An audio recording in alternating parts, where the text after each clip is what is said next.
Hello, good afternoon, welcome to Reloved Guitars workshop on Sunday afternoon. Just about to start to rain, so we're in here in the dry. Just wanted to make a quick introductory video to show you what is going to be Reloved number 0015, the 15th guitar through this workshop, and it gives me a great pleasure to introduce the Squier Stratocaster made by Fender. This is the Affinity Strat with the big 1970s headstock, and this little fella is designed and backed by Fender and crafted in Indonesia with an IC prefix serial number. Doesn't really mean a hell of a lot to me, but it's a Indonesian made one, not Chinese, and as you can see it's quite a nice looking sunburst guitar. And it's interesting because we've already got one on the go over here. Body just done a bit of lacquer repairs to a few chips on the body, and a very nice looking rosewood fingerboard neck with upgraded tuners. So we've put the Wilkinson Easy Lock tuners on that, and I think that this is what the kind of Reloved experiment is coming down to, trying to find a guitar that's not only a really good foundation for making a really playable beginner's guitar or learner's guitar, but also to find one that fits in with what people are looking for, so that we can keep selling them. And it's interesting that there are better guitars out there than this. There are better guitars out there than this for the kind of money that somebody will buy this from us. And that, in a way, that's a bit sort of a shame. I've leaves me feeling something weird about that, because, for example, hanging indoors, I've got a vintage Squier, brand vintage, not old. I have an old Squier as well, but I have a vintage brand Stratocaster, I should say, Strat shape, and I got it for very little money. And actually, if you hang out on eBay and keep looking long enough, you can also get those vintage brand Stratocasters for quite good prices, and in every single way it's better quality than this. I mean, in every single aspect of it is better quality than this. And yet, if I were to turn that round, put it through a good setup, turn it round and put it out for sale, I probably wouldn't get anywhere near as many inquiries as I will for turning this basic Affinity Squier Stratocaster. And I guess that the reality is it's all about brand names to a degree, and unfortunately, even if you want to educate the world, if you like, and show the world some great new stuff or secret hidden gems that you think are worth having, the truth is that we all know what we like, or we know the brands we know, and we'll go for those very often. And then I guess the result of that is that it doesn't make economic sense for me to buy in too many vintage guitars, because I would struggle to sell them out. So what's tending to happen is I'm at the moment tending to be replacing my own collection with vintage brand guitars, which is not a bad thing at all, because they're such great players. And I tend to be buying the Squiers and selling them on. Okay, so this will be number 15. It's actually in fairly good shape. I picked this up from a gentleman in Ivy Bridge last night. That's about 45 minutes drive from me, so it's about the sort of limit of how far I'd want to go driving for a guitar. But it's a lot easier in some ways than trying to pay for postage and the risk that goes with postage. So 45 minute drive, and it's in very good condition. There's no significant dings on this at all, so this will polish up beautifully without any hard work. All of these guitars hanging here have already done various bits of bodywork, which is quite difficult unless you have some pretty decent polishing equipment, and at the moment I don't. I've bought a rather chunky Silverline device, which I think is probably, I mean, it does work, but it's very difficult to work that thing onto a guitar which then wants to move around, and it doesn't have any way to lock the switch on, because it'd be quite nice if I could put it in a vise and take the guitar to the buffer. But anyway, so here we are. We're going to kick off with this. Hello, come in. We're going to kick off with this Squier Stratocaster Affinity, and it's going to be turned into a very nice playing guitar. Now, straight away, even though it's nice condition, I can see the neck on this thing is kind of banana shaped. I mean, it really is bowed. There's way too much relief in it, which accounts for 3mm action at the 20th fret, and this is one of the highest we've seen through here. Not the highest, but it's one of the highest, so practically unplayable. But that's, again, as soon as I saw it, we know we can take care of that. Everything else about it, the neck looks very dry, looks like it hasn't been played for years, but we can oil that up a little bit, make it look a lot nicer. And of course we can do what we always do, which is the fret leveling, and that turns the guitar into a much more playable beast, and it gives us a lot more options to set the different playing actions that we might want. A couple of little things here. Jack plug socket's loose, but that's no big deal. And pleased to see that on this one, unlike on the one that Thomas picked up the other day, this one actually has comes with much better quality tuners than the horrible lowest grade tuners that you'll find on the Bullet Strats and the Encore guitars, the basic Encores. So we probably we may live with these, or we may again replace them with yet another set of quality Wilkinson tuners. I quite like doing that. What I'm aiming to do here with this is to take the basic recognisable Stratocaster shape. Okay, take the brand with it, that's good. Squier, nobody minds Squier. And then to do the basic minimum number of things to make it into a really good playable guitar. Now, one of them, of course, is the setup, which I film on every guitar. Another one is the nut. Really important to get that right, and that's part of our setup. And then a couple of other places that are really critical are the tuners and the pickups. So at the moment, I'm pretty happy with the choice of replacement pickups that I use, which is the Wilkinson Easy Locks. They really make a difference straight away. The minute you put them on, it improves tuning massively. I haven't yet experimented with the changing out the pickups, but we're going to start doing that, and probably actually do that with this guitar. So the aim will be at the end of this is to have the first basic nice looking Squier Strat with upgraded pickups and upgraded tuners. Now, of course, the tuners at cost price are about £20. Pickups you're probably looking at about 25 quid for a set of better quality, something with a bit of character. So immediately you're adding £45 to the price. Then there's the setup labour on top of that, which, being frank, between you and me, it wouldn't make any sense if we did it for less than perhaps £35–40. It's at least 3.5 hours. So you're looking at, say, 40 quid plus 45. You're looking at £85. That's without the cost of the guitar in the first place and the cost of picking it up. So to upgrade a guitar like this that much takes it over the £100 mark.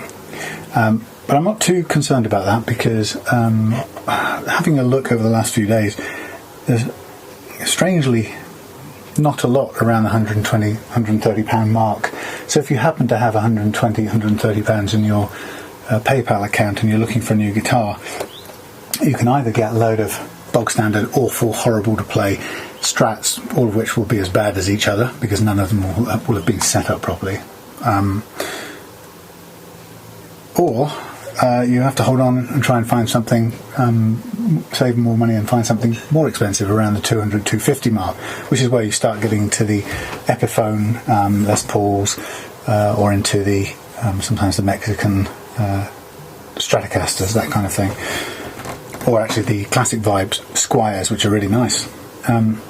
But somewhere in that middle, that black hole around 120, 130 pounds, there isn't anything. So I'm looking to see what I can do with this to put it comfortably in that range, to make it a really worthwhile guitar to have, but also one that is worthwhile for us to do, so that it's not just wasting time doing it as a charity, because it's nice to make at least a little bit on the hard work we put in. Okay, so I'm going to go straight into taking the strings off this thing and just having an all-over look at it, and then once we've taken it to pieces, we'll stop. So what have we got? Well, first of all, I'm going to take off the strings because these are prehistoric, but we originally measured this with the string action gauge, and it was just under 3mm at about the 20th fret. I mean, I don't set it by measurement at the end, so it's not critical which fret I measure it on. It's just to give me a guide. You know, if it's 3mm, it's probably, I'd say it's about 1 3/4mm more than I would want it to be. Okay, so slacking these off. These strings are actually rusty, so it would be very nice to take these off and throw them away. There's absolutely no value in keeping these. So a nice, good old-fashioned cut. As I said, this is a very, very nice, basic sunburst Stratocaster. So far at Reloved Guitars in the workshop here, we've had mostly, I think we've worked with mostly basic black guitars, and so now we've got a couple of more interesting ones. Hello, sweetie. Come in. Shedding again. I'm recording the first bit of this one. I've done a couple of polishings. Those are ready to go. Fix bits and stuff.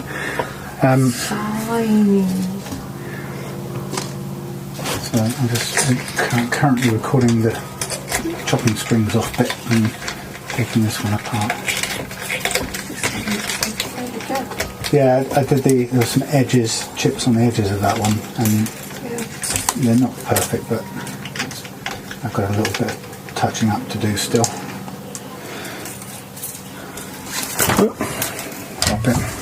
I'll put this on pause a minute while we drink coffee.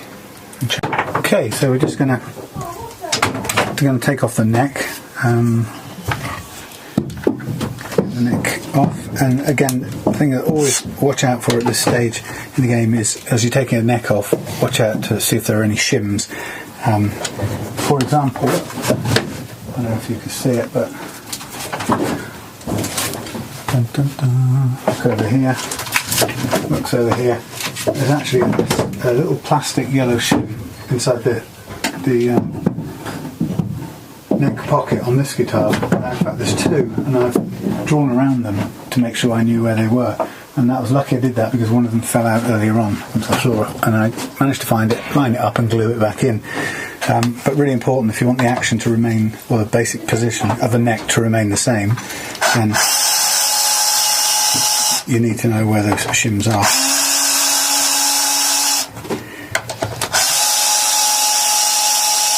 I'm also finding that with the guitars that come through here, if it's a bolt-on, I always take the neck off. No other reason than I want to clean everything up and gives me easier access to the parts.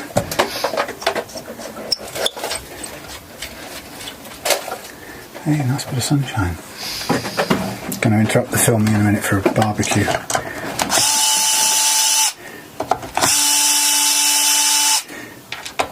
For those who may have seen a video from the Reloved workshop before, you might spot this new beastie here. It's to any purist of DIY, it's probably quite a travesty because it's a £65 pillar drill, German made, and it is grotty quality, but it's critical. Even if it lasts just a couple of months, it's critical for what we need to do. Some of the drilling out that we do with guitars, which you just can't do with a hand drill, and if you try to do with a hand drill you'll end up ruining things, as I found out the other week. So 65 quid, I may live to regret it, but it's I wouldn't say it's an investment exactly, but it's a test to see if we can just do the basic drilling. So when it comes to replacing tuners, for example, we can use the pillar drill to get an accurate drilling out a 10mm hole to a 12mm to take the new tuners, and just to prove to you what happens if you don't do that, here's one I made earlier where, having raggedly drilled out, made an absolute mess holding a drill, trying to drill out 10 to 12mm. It puts so much stress onto the neck. You can see it's, well, you might not be able to see, but it split the headstock, which is fine. I glued it together, but nobody would want to buy that with a split headstock. So that became a test neck, written off for the purpose of testing different techniques for levelling frets.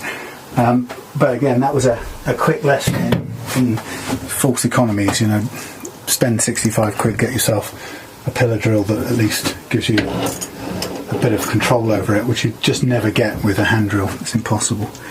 And hopefully we'll be able to now drill out tuner posts or tuner holes without creating bigger problems. And also it's really handy when it comes to making your own guitar. If you don't have a router and you're doing things a bit more of an old-fashioned way, like I did recently when I made a guitar, having a pillar drill that can help you drill out part of the cavities, or the main bulk of the cavities that you're going to be creating for your pickups and your electrics, that pillar drill makes that job much easier. I did manage it by hand, but I had to rig up all manner of temporary, sort of made up jigs to make sure that the depth was not, you know, wasn't drilling too far into the body of the guitar, because otherwise your drill comes out the other side and you feel a bit stupid. Okay, so just for now, there's the neck off. No, quite bendy. I don't know if you can see that. There's no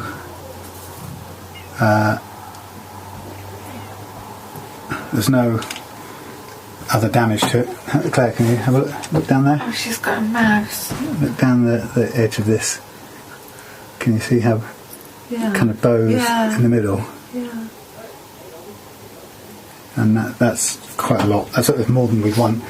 So it's good condition, and then we've got the nice bodywork here. Oh, Bonnie. And we've got to go and rescue a mouse now. See you in a minute. Hello, good morning. Sunday midday. This is Sam in the Reloved workshop, and today we have a fun, time-consuming but very, very vital task ahead of us, and that is to treat this neck. And I'm going to turn off my phone so it doesn't oh, I've got a call coming in. I've got to take this. I'll be back in a minute. Oh, Dad. Yo, welcome back to Reloved Workshop. I'm Sam, your host for the renovation and revitalisation of many a unloved budget guitar that has been abandoned in frustration by its teenage owner, or even its older owner, because it was just too hard to play and too hard to live with. Good news is there's nothing about these guitars that can't be put right. They're basically pretty damn good. So just picking up where we left off, we are working today on the neck of the Squier Affinity model, matched up there with its body parts, which actually is a lovely condition sunburst guitar. Very pretty guitar, that one. I've already replaced the pickups in that for Wilkinson Hot Alnico pickups, which is going to increase the price of this guitar. However, on this guitar I'm not going to change the tuners out. On this guitar we'll keep the original tuners because they're pretty good quality.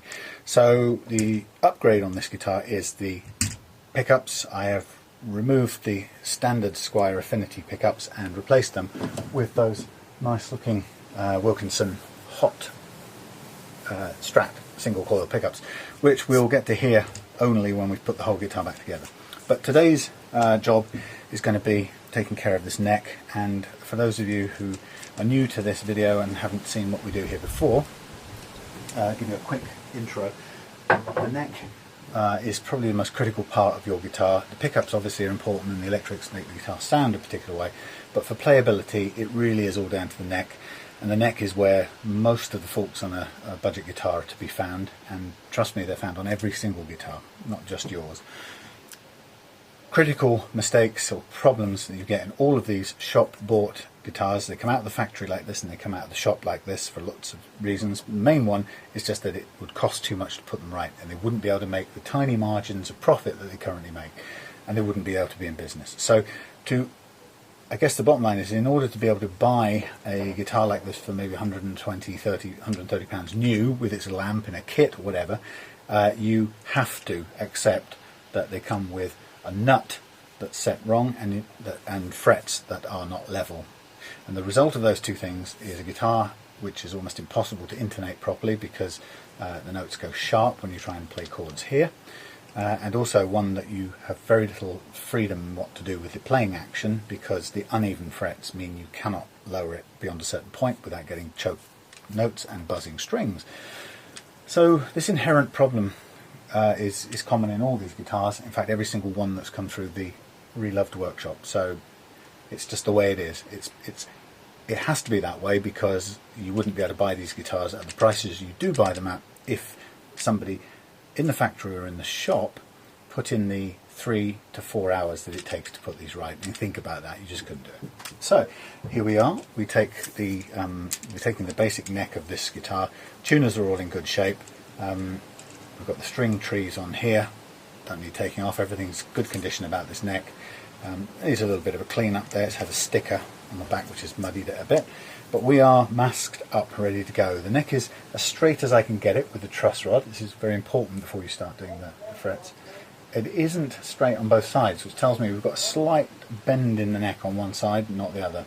So actually there's a slight bend in here and a straight neck there. We aren't going to be able to cure that. It's like just an individual characteristic, like some people have slight curvature of the spine, I do, and that's it, you live with it. But generally speaking, this is pretty much level, and it's as level as I can get it overall, and we need to do that before we do anything with the frets. Once we've leveled it, we then mask the whole thing up very, very carefully and very thoroughly, because we're going to be working with files, with sandpaper and with marker pen, and what we don't want to do is we don't want anything to damage the nice wood underneath, which is a nice light coloured rosewood fret board. So here's what we do for checking the frets. It's a really sensible operation. What we use to check the frets is we need a couple of things. We need a fret rocker, which is a piece of metal which is cut with 4 different length sides, and it's designed to allow us to use at different parts of the neck, and we use a smaller side of the rocker as we go further up the neck as the frets get closer. It's made out of metal, so it's a really nice straight edge. You don't need to use one of these. That cost about £12, I think. You could use your credit card, or this is not a credit card, but it's credit card shaped. You could use a credit card, and if you use a credit card, I would recommend that you cut one of the sides like that. Cut off cut off a third of it on an angle like that. It's not critical, but then you will have yourself one long side, one slightly short side, and a short side, and another long side there. And that would pretty much give you all you need. So credit card will do. You just need basically a flat straight edge with a few different lengths of straight edge to work with. And the principle of this is quite simple. We place the straight edge across 3 frets, but 3 only. And the idea is, if the fret's high, you will get a rocking action, and you'll hear it as a click. If the frets are level, nothing will happen. You won't click, you won't rock.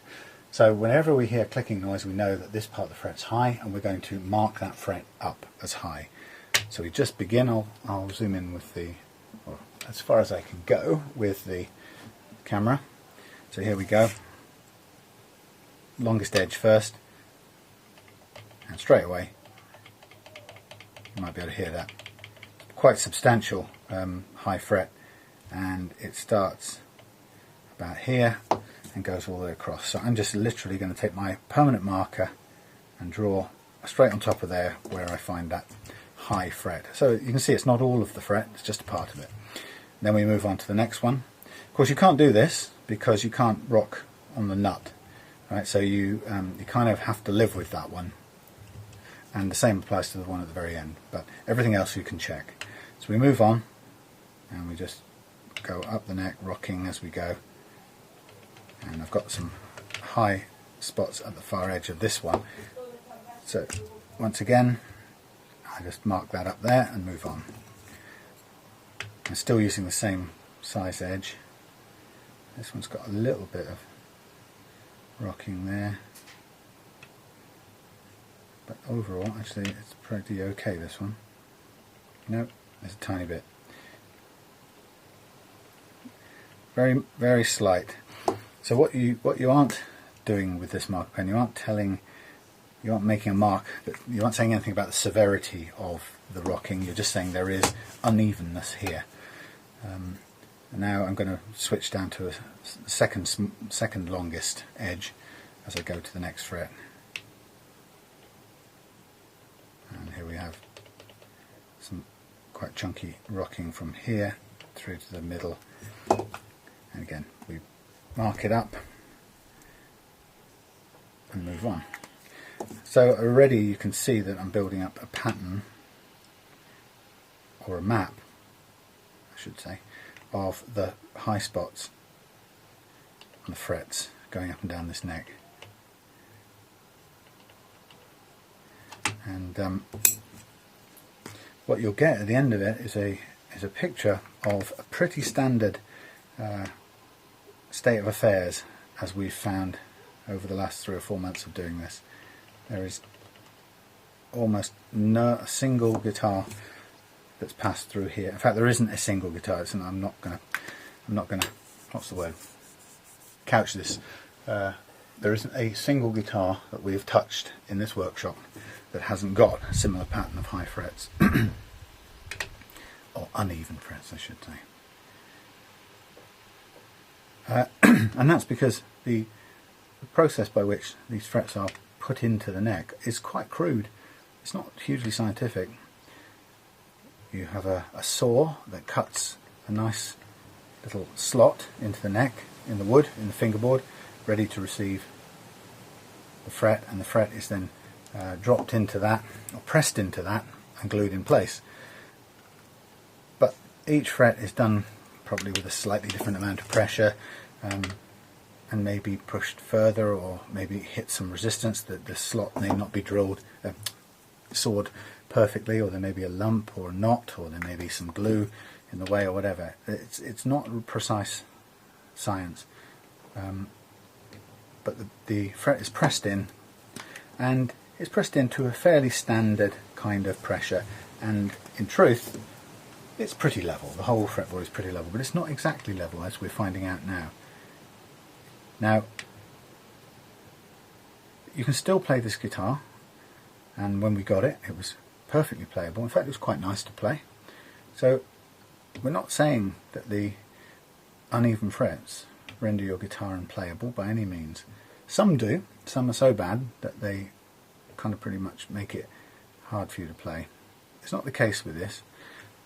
With this guitar, the unlevel frets are quite mild, except down here. But what they do is uneven frets stop you. They limit how low you can set the strings. So those of you who like a nice low action, which is pretty much anybody I've ever met, I don't know anybody who actually likes high action on the guitar, but for those of you who like a low action, high frets will stop you, will prohibit you lowering the strings very far, because as soon as you do, you'll get buzzing and choking, and your notes won't sound properly. So most guitars, when they since all guitars have a pattern of high frets pretty much like this, I mean random but similar to this, and the worse they are, the more it forces people to raise the action. So when you get a guitar with quite a high action, you can pretty much guarantee that it's high, not because somebody likes playing it high, because actually it makes it really, really difficult for a learner, and you can guarantee that it's high because it's as low as it can be without running into the problems caused by these frets. So you can tell from what I'm saying there is that the only way you're going to get rid of this problem and give yourself the full range of choice around the action you have is to level these frets, and that's what we're doing. So I'm near the top and I'm just whizzing along. I think that one's almost free of problems. Oh my goodness, yes it is. Now we're nearly approaching, we're almost at the point where I've got to change over the edges, and we've got some little bit of unlevelness there. Sometimes it's hard, really hard to get it.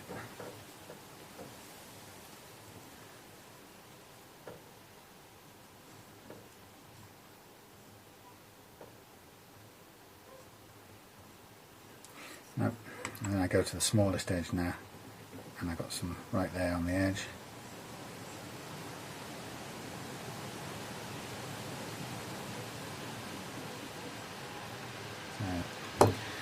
So sometimes there's just a strange odd spot there and then a little spot at the end there. We're nearly at the edge now. Again, don't rush and stick it out, make sure you get every bit of high fret if there is one.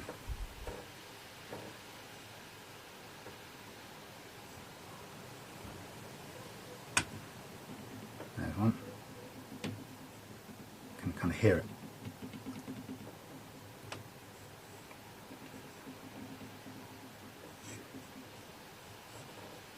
That's almost all the way across, but it's a little tiny spot in the somewhere near the middle where there isn't high frets. And this is the last fret we can now check.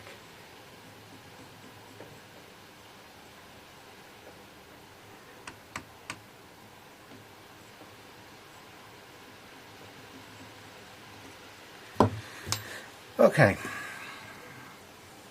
so now we've got a complete map of the high spots on our neck, and as I say, you can be pretty sure that they will be having some adverse effect on the range of options we have for our action, meaning it's going to force us to set the action higher than we'd like. Now what I'm going to do, having marked these up, I'm now going to put a mark on the masking tape as well, corresponding with the mark on the frets. And the reason we do this is that as soon as we start lowering or filing down these high spots, we will lose the black marker that's on the fret itself, because the file will cut that metal away, and it'll also take away the marker as well. And if we didn't mark it on the masking tape as well as the metal, as soon as we'd taken the high metal away, we would suddenly lose track of what we've done, and we need to know what we've leveled because we need to reprofile those frets to reshape them afterwards. So this just gives us a position marker that will stay in place even when we've leveled the fret itself, and it's important we do that. So I'm just making a visual guide to where we've got to do. Now there are potentially two ways of doing this process from this point onwards. It's a low-tech way that's really good if you want to do this in future. The low-tech way is to take a block and some sandpaper. I'd recommend 320 grit for this part of it, and to set that up in a way that you can just work on the highlighted part of the fret. And it's actually quite a nice low-tech way. You could do this sitting on the settee, you don't have to be in your own workshop, anyone can do this.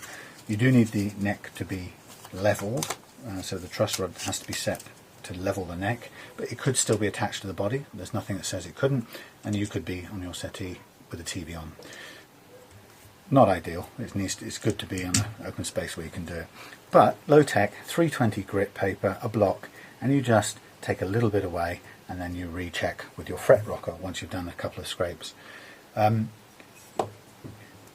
My experience of doing it this way is that There are some pros and cons. The pros are that it takes a lot less of a rasping, scraping effect on these frets than if we use the fret leveling file, which is quicker, but it leaves a lot more scarring.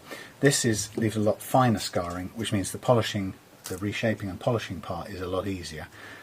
Thomas, my stepson who works here with me, likes doing it this way because he did it that way to begin with, and it's kind of, you're in control of it, you know what you're doing.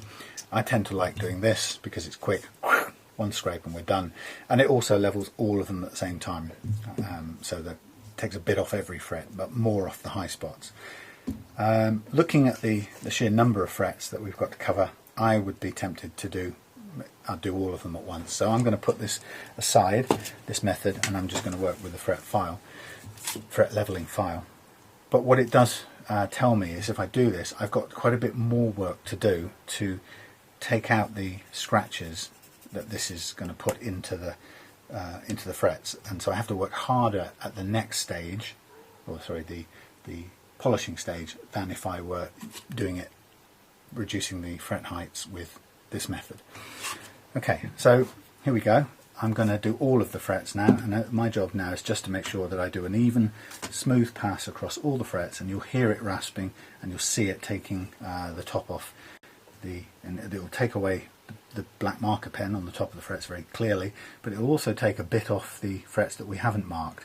So this is a kind of, this is quite a thorough method. It will take a bit off everything, whereas this will only take from the frets that are high.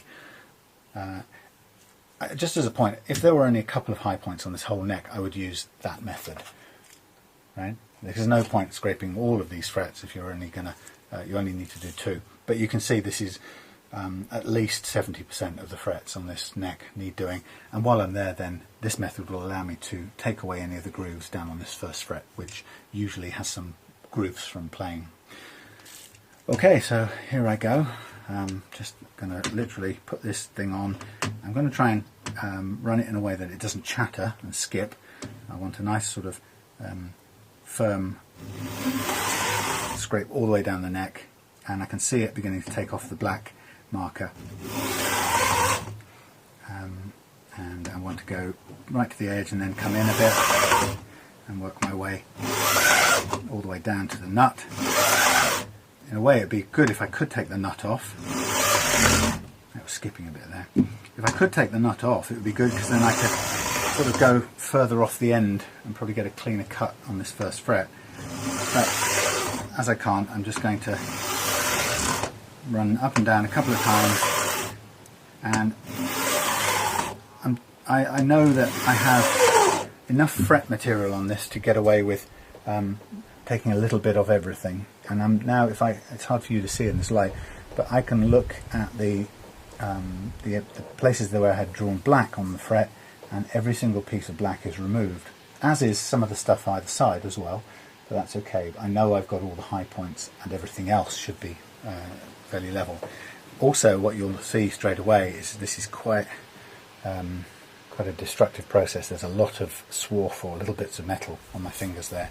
So if we want to just be on the safe side, it might be a good idea at this point just to brush this neck down to get all the little metal filings off. Blow them away from there. Now, having done that very quickly, if Thomas was here, he'd still be working on the first fret with this. You've got to be patient with this thing. This is a quicker way of doing it, but I have now created more work for myself in the next stage by using this. We'll show you in a minute. But the first thing I can do is go back and do another check over, and we're saying, having done this, have we really cured the high spots, or have we created any more?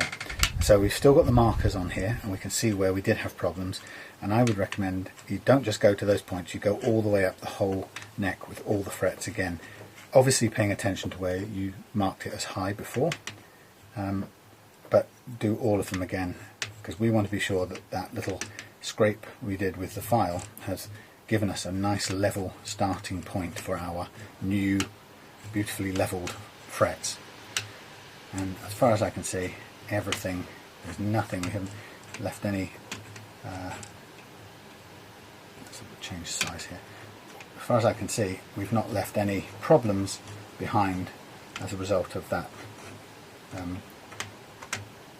going over with the fret file. So you can see it's quite an easy, thorough, all-in-one solution.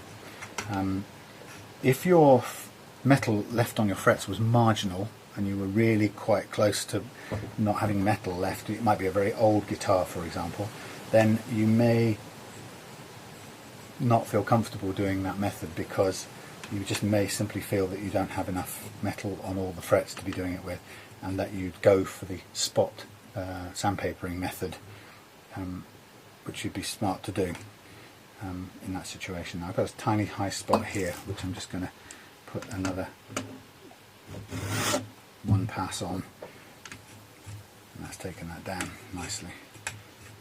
There's still a high spot here. Sometimes you'll expect this on the first frets because it's very hard. I mean, we could take it this way and bring it off the end this way. It's quite hard to get those first frets when you're working with this fret leveling thing. It's difficult to have an even pressure from that point onwards. So a way of doing it is to turn it round and just pull it across. And I'm kind of okay with that. So we now know that we've leveled the frets. What we've also done, if I show you as just a simple graphic representation, I do this drawing a few times and it looks like a woman's breast, so don't laugh. Let's imagine that was you can see it, that was the fretboard, and we had one fret there and we had one fret there, and you can see that one's higher than that. So what we've done is we've chopped the top off that one so it's now level with that one. But the problem is we've now got this, effectively we've got a flat square top to our fret, whereas this one's still what it was, maybe with a tiny little bit taken off the top. So we've got the right level now, nice level, but we've got a really big flat spot with lots of, we talked about, lots of scrapes on it. So we need to do a couple of things. First of all, we need to reshape this, reprofile this fret. And what we do is we file up the side of it and down the other side of it to make, effectively, we cut away this spare material here so that we round it off, but we round it off without going any lower, and that's the critical part. So we work on the sides of the fret, either side, and we don't go any lower. We leave the top untouched, that's critical. Once we've done that, then we'll have a reshaped fret which is the same height as the fret next door to it. So that's called reprofiling. And after that, once we've done that, then we concentrate on polishing and getting rid of all the scrape marks, which there'll be plenty. So to reprofile, we get the marker pen out, and this is why we needed to know where those spots were. Actually, on this case, using the fret file method, we don't actually need to know now. We don't any longer for this next bit need to know where they were high, because we are now going to recover every single fret with marker pen. And the reason we're doing this is because every single fret was touched by that fret file, whereas if we'd have done it with the sandpaper method, we would only need to reprofile the parts that we touched with the sandpaper. So we're going to permanent marker off the top of all of these frets again. So we've got all of them black, and the reason we're doing this is now because we're going to reprofile every single fret on this neck so that we know that we have taken every fret that's got a square top and that we've worn away the edges to bring them together to just to the point at the top where it's the same height as that. And a way of knowing that we haven't cut any more away from the top is to ensure that we leave a tiny strip of this black marker pen, because if we leave if we work up the sides of each of these frets and we just leave like a little, about that width, it doesn't look like that, but if we leave even a millimetre, this distance here, a millimetre of black marker on the top, it means we haven't taken any off the top and it's exactly the same height as we knew it was there. Okay, that's where it looks like a woman's breasts. Okay, so that's why we put this black marker back on here, because what I do, I'll show you up as close as we can get with this. We take our triangular file with one soft edge, that means we can work on the masking tape without damaging the fretboard, and we start by just bringing the file edge up, just backwards and forwards, and we're bringing the file up to the fret, and we can feel it start to connect with the fret. I'll put my glasses on. We feel it connect with the fret, and you can also then, when you're looking up close, you can see this action is now starting to take away the black marker pen on the top of the fret, and as we go backwards and forwards, we can now tilt the file over towards the top of the fret, and we know that we are coming up the side of the fret and just taking some of that excess sticky out edge of the fret. We stop when we've reached near the top, and we go to the other side, and again we just sort of go backwards and forwards gently until we feel it biting, and we see it starting to take the black away, and then we lean over towards the top of the fret, and what we start to see from the right angle here, you won't be able to see it, but I can see it looking down. I can see the little remaining black strip of marker pen sitting between two raw, filed, kind of shiny strips, and we can stop, and that's, I would say, that's about exactly a centimetre. That's exactly a millimetre thick. And if we get good, we can tip over a little bit more. As long as we're really careful, we can tip over that a little bit more towards the top on both sides, and we can get even less thickness. But what we don't want to do is tip over so far that we skip across the top and take any more off the top of this fret, because the sacrosanct, sacred part of this, or whatever you call it, is the we mustn't touch the top of this fret, because we would undo the good work we've already just done by levelling it. So, having done this a few times, I can now stop with a nice solid black strip of permanent marker running down the middle, right down the centre of that fret, telling me that black strip is perfect height, and I've rounded off the sides to either side of it, okay, to make a smooth hump-shaped fret, basically, and I can stop there and move on to the next one. Once I've done all of those, then I know that I've got them all exactly the right height, and all I have to start worrying about now is polishing them all so that it takes away the scrapes from the fret files. And that's a laborious process, but we'll come to that in a minute. Now I'm going to stop the camera here because there's no point talking through doing all 22 more frets, and I'm going to put the radio on and come back to you when this bit's done. Hey, welcome back. By the magic of stop motion camera work, we now have all of these frets nicely reprofiled with a tiny thin strip of black marker pen down the centre of each one. Now we're ready to get into the process of sanding them smooth. I think, as I mentioned before, gives us some challenges, because the fret levelling file is quite rough and it leaves some very deep scratches on our frets, and we want to get rid of those scratches, but we want to do it without taking too much more height off these things, because as soon as we take some height off them, we're in danger of making them uneven again, unless of course we can do it in a way that does them all evenly. Now I wonder, this wind's getting up a bit, I wonder whether we can do it using a block and trying to just be careful that we take off the same amount all the way across. And that's the really important bit here. We do have to work with some quite rough sandpaper to get these scratches out, but we need to do it in a way that treats all the frets evenly. So I'm going to start with 320 here, which is the paper we recommended for actually levelling the frets. So we've got to be quite careful with it, and I'm just going to take it up and down the fretboard evenly, so that each fret gets about the same amount. What we don't want is any favoritism of the frets, so that any of them get lower or higher than the other.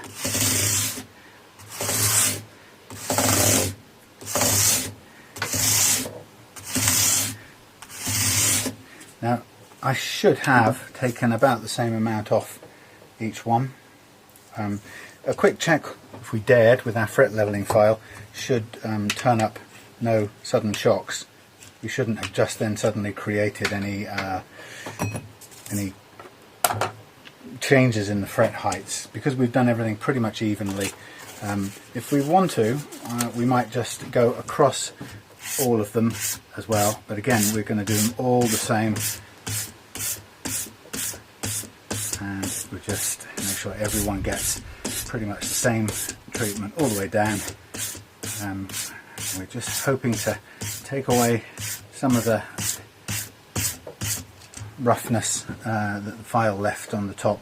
You can still see some of the little tiny black pockets or pock marks of marker pen left at the very top of these things, but again we are mostly concerned about not introducing any more unevenness. That's really critical, and you know, the thing is showing us at the moment that's okay, we haven't. So now I'm going to do it a little bit more by hand, and I'm just going to whiz up and down, and this is now no longer using a flat edge, it's allowing my fingers to roll up and over the edge of the fret. And again, I'm hoping that because I'm doing it backwards and forwards, I'm introducing the same amount of fret reduction to all of these frets, with the key intention of getting rid of any of those final last gouges. Now, having done that, I'm now going to move on to jump from 320 to 600. Again, this is now far less voracious sandpaper, but we still want to treat everything evenly. We want to be very conscious that if we linger on any place too long, we can just as easily introduce unevenness with this sandpaper as we can with 320. Well, not as easily, but you know what I mean. It's possible to do, so we don't want to end up introducing any more unevenness. And we've got to remember that the end ones tend not to get quite the same treatment as the first two, because of the way that these frets are positioned. So we can just give it a whiz backwards and forwards. Now I'm going to stop there with that paper, and I'm going to just put it off to one side, but then jump to 1000 grit, which is a bit finer again. And after 1000 we're going to move to 1500, which we can then switch to these micro mesh cloths for. So at this level with 1000 grit, we're really hoping that all the gouges on these frets have been removed, because if they haven't, we're not going to actually get them out with any finer paper, and that's the important bit. It's a balance between using just enough rough paper or a grit and enough pressure to remove the deep gouges without taking the level of the frets down substantially, because that will sort of defeat the whole object of everything we've done here. So I'm hoping we're on the right track now, and I'm going to now switch to my micro mesh papers with a slanted soft block, and that allows me to run up and down like this, and the sharp block edge will kind of pull either side of the frets, so I'll kind of run over the up and down over the profile of the fret. So 1500 still has some abrasive power, but not a huge amount. As I say, we're hoping that most of the important polishing or smoothing work was done with the 600 and 1000 before we got to 1500, and then we move on to 1800.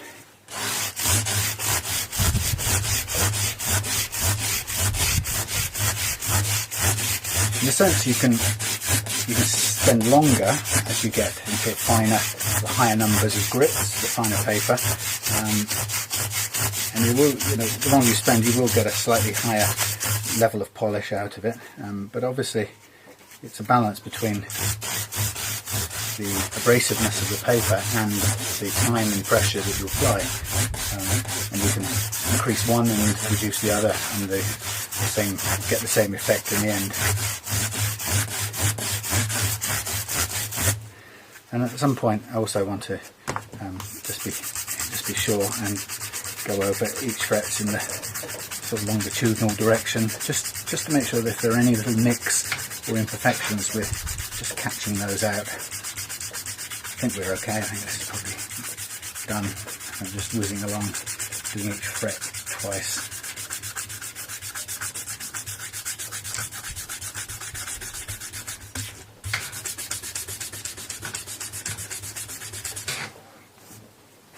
And then we'll go back to our pointy, flexible sponge. And now we're on to 2400 grit, which is very, very, very fine paper, but we just keep getting finer from this point onwards.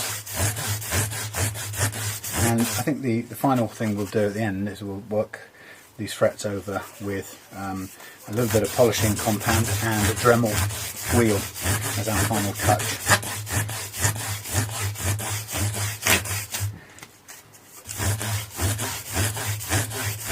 But I'll drink my tea before that point happens, because usually I end up doing it while I've got a cup of tea there, and it splatters stuff everywhere and renders my tea undrinkable.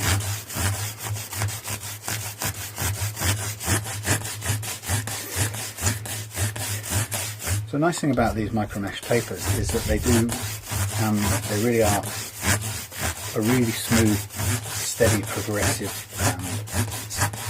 polishing action as you go up the numbers.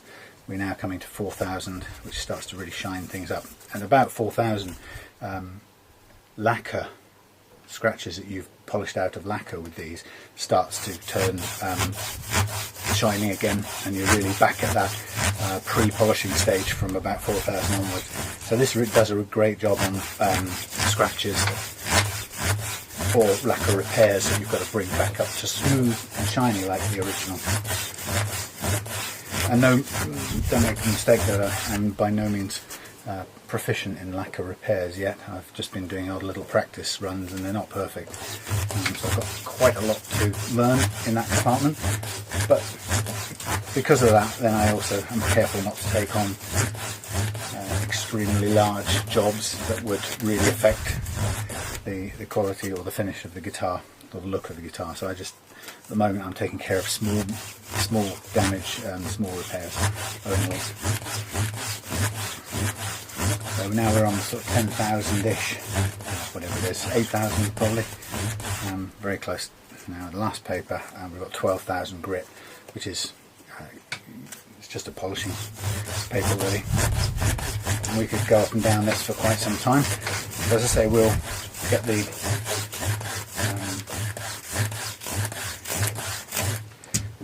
what's it out Dremel. What I have found with these is actually quite interesting, is if you go back a couple of grades, let's go back to 6000, and actually you spend some time working directly on the fret across, up and down the fret length, you can really bring up a shine on these that you can't do going long ways across it. So it may be a good idea as you get to these really, really fine grits to stop going up and down and start to go backwards and forwards across the frets, because actually at this stage you really want them to start shining smooth, feeling smooth and shining, because you want really to be able to just start playing on top of these without necessarily going as far as getting the Dremel out, because that's a final touch. But we can do this, and then as long as we've got a really nice finish here, we could go to the Dremel as well and just add that extra bit of mirror burnished look finish to it. There's something about doing it with your fingers that adds a sort of pressure to it, which you can't really get with any other block of any kind. So it's really precise to do it with your fingers. You get a real feel for it. And it's a bit tricky at the far end because they're a bit close together, but then you can do a handful of them at a time. And really starting to shine nicely. And actually, because I've run out of grip, I am going to use a block for this last one, but I'm going to go across it like this, and if I can, just put a sort of polish on it. We have some shining fret rubbers that we can use to do the same few steps, and they're quite. There's only two I've got. One a coarse one. I don't know. I never looked back up on this store I bought them from to find out exactly what they equate to in terms of grit. but they're somewhere in the middle of all this papers. So having done all this, I don't really want to go back to them. But these fret rubbers are really, really handy if you want to smooth out existing frets, but you don't want to go through a full fret level. These things, I've got two grades, and the rough one followed by the smooth one will actually give you a sort of quick, short-cut version of this, but perhaps not as thorough. But really good to have around if you've got a, let's say you've got, shit, there goes my radio. Lucky it's a Sony, it'll still work. Let's say you've got a friend who's come over with their guitar, and they're not going to pay you to do a full service, but they just they want the playing action or the feel of the frets brought back to life a bit. Then you can use those. You can slack the strings off, use those fret rubbers, go up and down quite thoroughly, and then do the second one, and you'll bring it up to a really nice mirror finish without really going through too much kerfuffle. So it's a nice, quick way of doing it. But in a sense, we overcome that by using this method. There's no point going back to use those once we've done it with the micro mesh. Right, remembers to put a cup of tea well out of the way. This is going to be a bit noisy for a minute. It's also a bit messy, unfortunately. I've not found a clean way of doing this. I'm going to put a little bit of polish on every, or near every fret. It's not precise. This Dremel will fling it all off sideways anyway, so I don't really want too much on there. I just want enough to wet the head, I suppose. Like I say, if it is too much, it will just, you'll see it ends up splattering against the side of the workshop.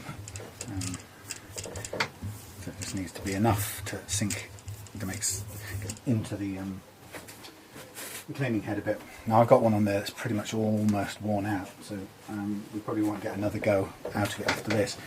If you are going to use a Dremel, absolutely watch out that you don't hit this chuck against the frets, otherwise you'll ruin everything you've done and you'll be starting again. So always come down at it at an angle. It may end up wearing it will probably wear your head out on the Dremel, your polishing head out faster because of the angle it's coming at, but you will be sure that you're going to avoid banging the chuck against the fret, which will instantly clang a hole in it, a chip into it, and you will be either starting again, or in fact you may even be looking for a new fret, because you won't be able to take out that scratch or that gouge without making the fret so low that it will affect the playing on the guitar. So it's very, very careful and be conscious that you can damage it at this stage.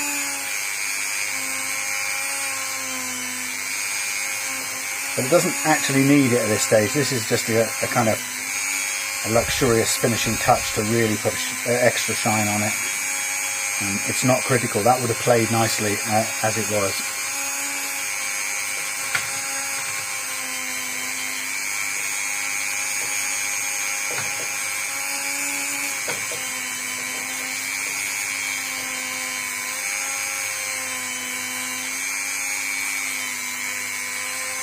I must remember to pick up my radio.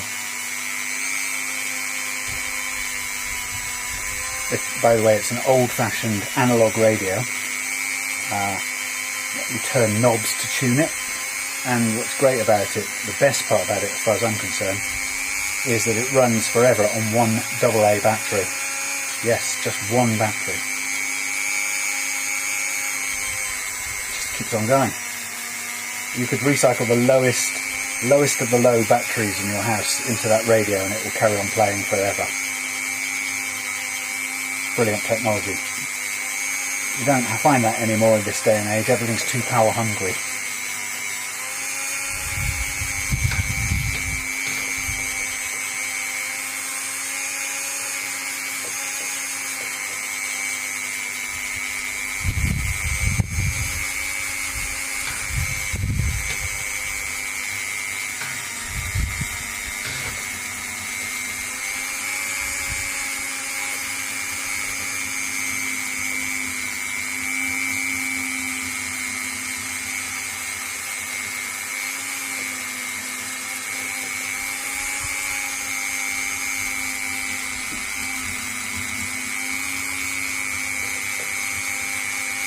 This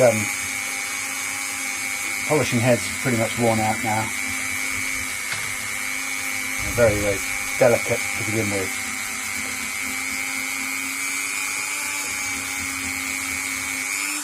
Okay, we'll call that quits.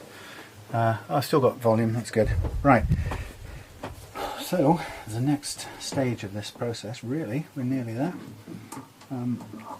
The next stage is to either clean up this neck or strip off the masking tape. And I think I'm going to just go for stripping the masking tape off because the neck is the tape is pretty filthy and I don't want to get too much of that on my hands or anywhere else. So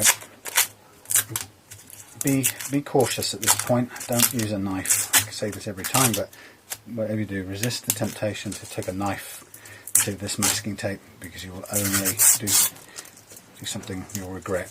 Too easy to scratch the lacquer or damage the fingerboard. Just use your fingernails or be persistent and scrape it away with your whatever fingernails you've got, but not a knife. So once I've got all of this off, we will be in a position to give this a quick clean over. Your neck, your nice maple neck, like this one, will have between the edges of the masking tape and in this process now, you will pick up some dirt and gunge on the neck, so it will need a clean with some, I don't know, Mr. Sheen or whatever you want to use. So you expect it to come out of this process looking a bit grubbier than when it went in, but hopefully not too bad. Nothing, a bit of polishing, quick run over with the cloth won't put right.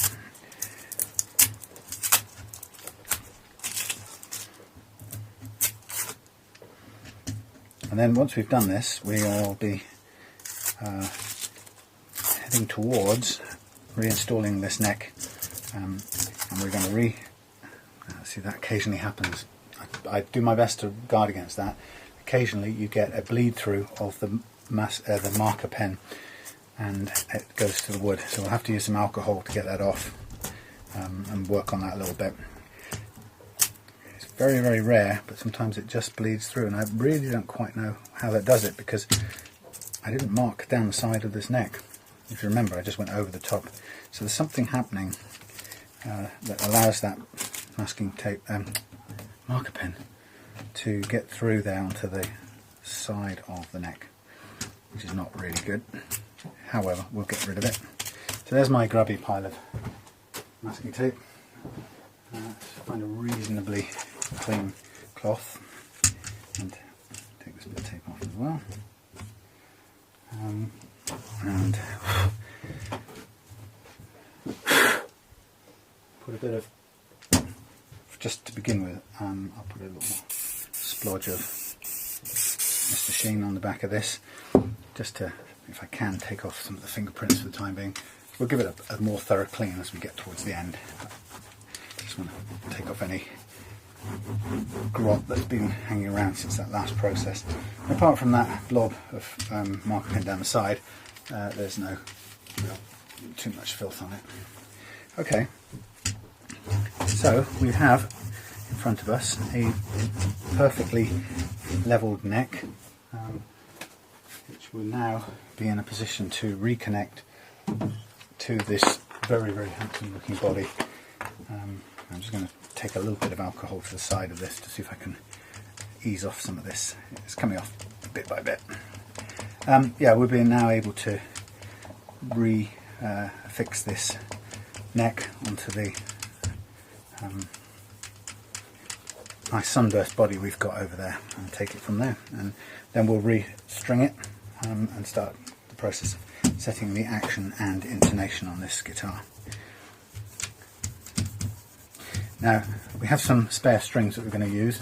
I will say right now up front they are not brand new strings. They've been taken off something. They were pretty new, but at the moment I don't have brand new ones, so my intention would be before this guitar goes out to replace the strings, obviously with new ones. Just don't have some in the workshop at the moment. But to carry on with the work we need to do, it's going to require stringing I'm putting a neck under load, so we will use the old strings that I've saved from some other guitar for that purpose.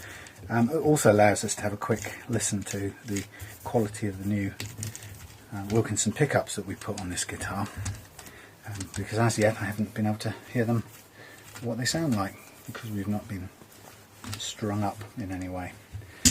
Okay, while I'm here and I've got a bit of this alcohol, I'm just going to whiz down this neck with it just to remove any grease that's hanging about there.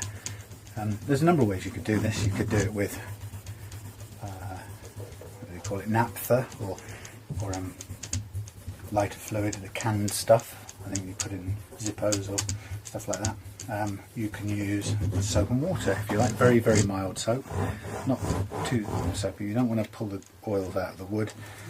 You can use a little bit of alcohol like I just did there to get the main fingerprints out, or you can just use a little bit of warm water and maybe a 2000 grit paper.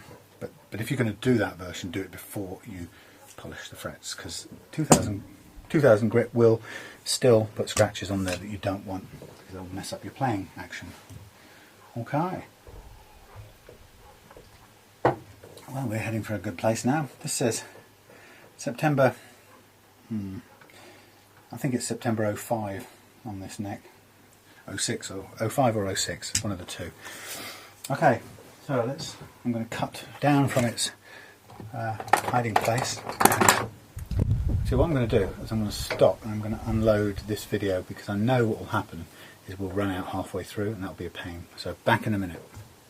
Oh, that's good. Welcome back. The camera just told me there was an SD card error, but thankfully there isn't, and we go onwards towards completion of this lovely Squier Affinity Strat. Much maligned guitar, even by myself. I was snobby about them, wouldn't touch them. However, I have since had a good look at two of them, just two, and find myself rather liking them. So I have changed my view so far and chopped this one. Creaky doors, there's wind picking up out there. So yeah, changed my view somewhat, and with the typical Reloved workshop amendments to it, either improve the tuners or upgrade the pickups, I'm liking these guitars a lot. They're really nice. So here we have a very good condition Sunburst Affinity Squier Stratocaster with, you can probably see now, brand new Wilkinson hot humbucker. No, we're talking about their hot single coil Alnico magnets in these pickups. So as I say, increase the price of the guitar, but this is a good improvement on the basic guitar. I think the kind of the maximum, or the best possible improvements we could make to these guitars is to do both the pickups and the tuners on one guitar. We haven't done that yet. That would increase the price considerably, but quality is quality, and if it's what needs to happen, then price really isn't the issue. Certainly not for the in my experience, it's not the issue for customers who are buying Reloved guitars from us. The issue is quality and being able to depend on that quality and feel confident about it. So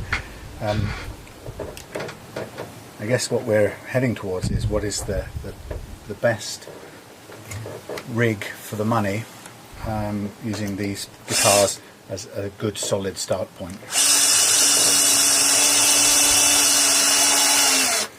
Now I know that there were no shims in this neck, so I'm going straight back in where these screws were the first time round.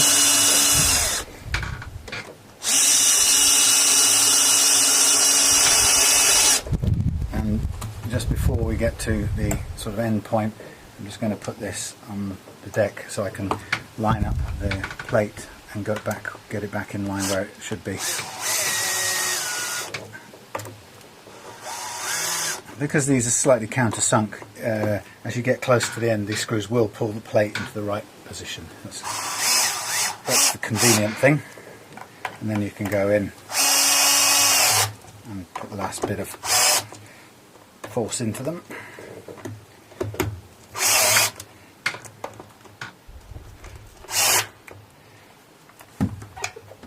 Okay. Everything in order. There we are, nicely connected. There is one thing I haven't done on here, which I am going to do, since this is such a nice guitar, and it's going to add a bit of time to the whole proceeding. However, we shouldn't overlook these things just in the interest of skimping on time. What we've got here is a bridge arrangement that could do with a cleanup. I'm not going to take the whole thing apart because it was working quite nicely. There's no kind of major problems with it, but what I'm going to do is I'm just going to take these bridge saddles out.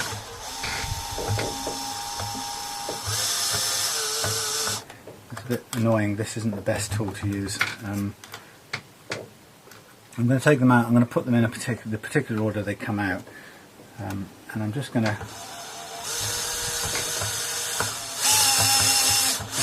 The screwdriver is jumping a bit here, but it's not doing any harm. I'll be very careful on the doing up part. But yeah, I'm just going to give this a clean up under here, because everything else on this guitar looks so nice. It'd be a real shame not to pay attention to this little detail. Now what it does mean is that we've completely messed up any preset intonation, but I can tell actually by looking at these saddles this guitar was not intonated properly anyway. So we would have had to have redone it substantially.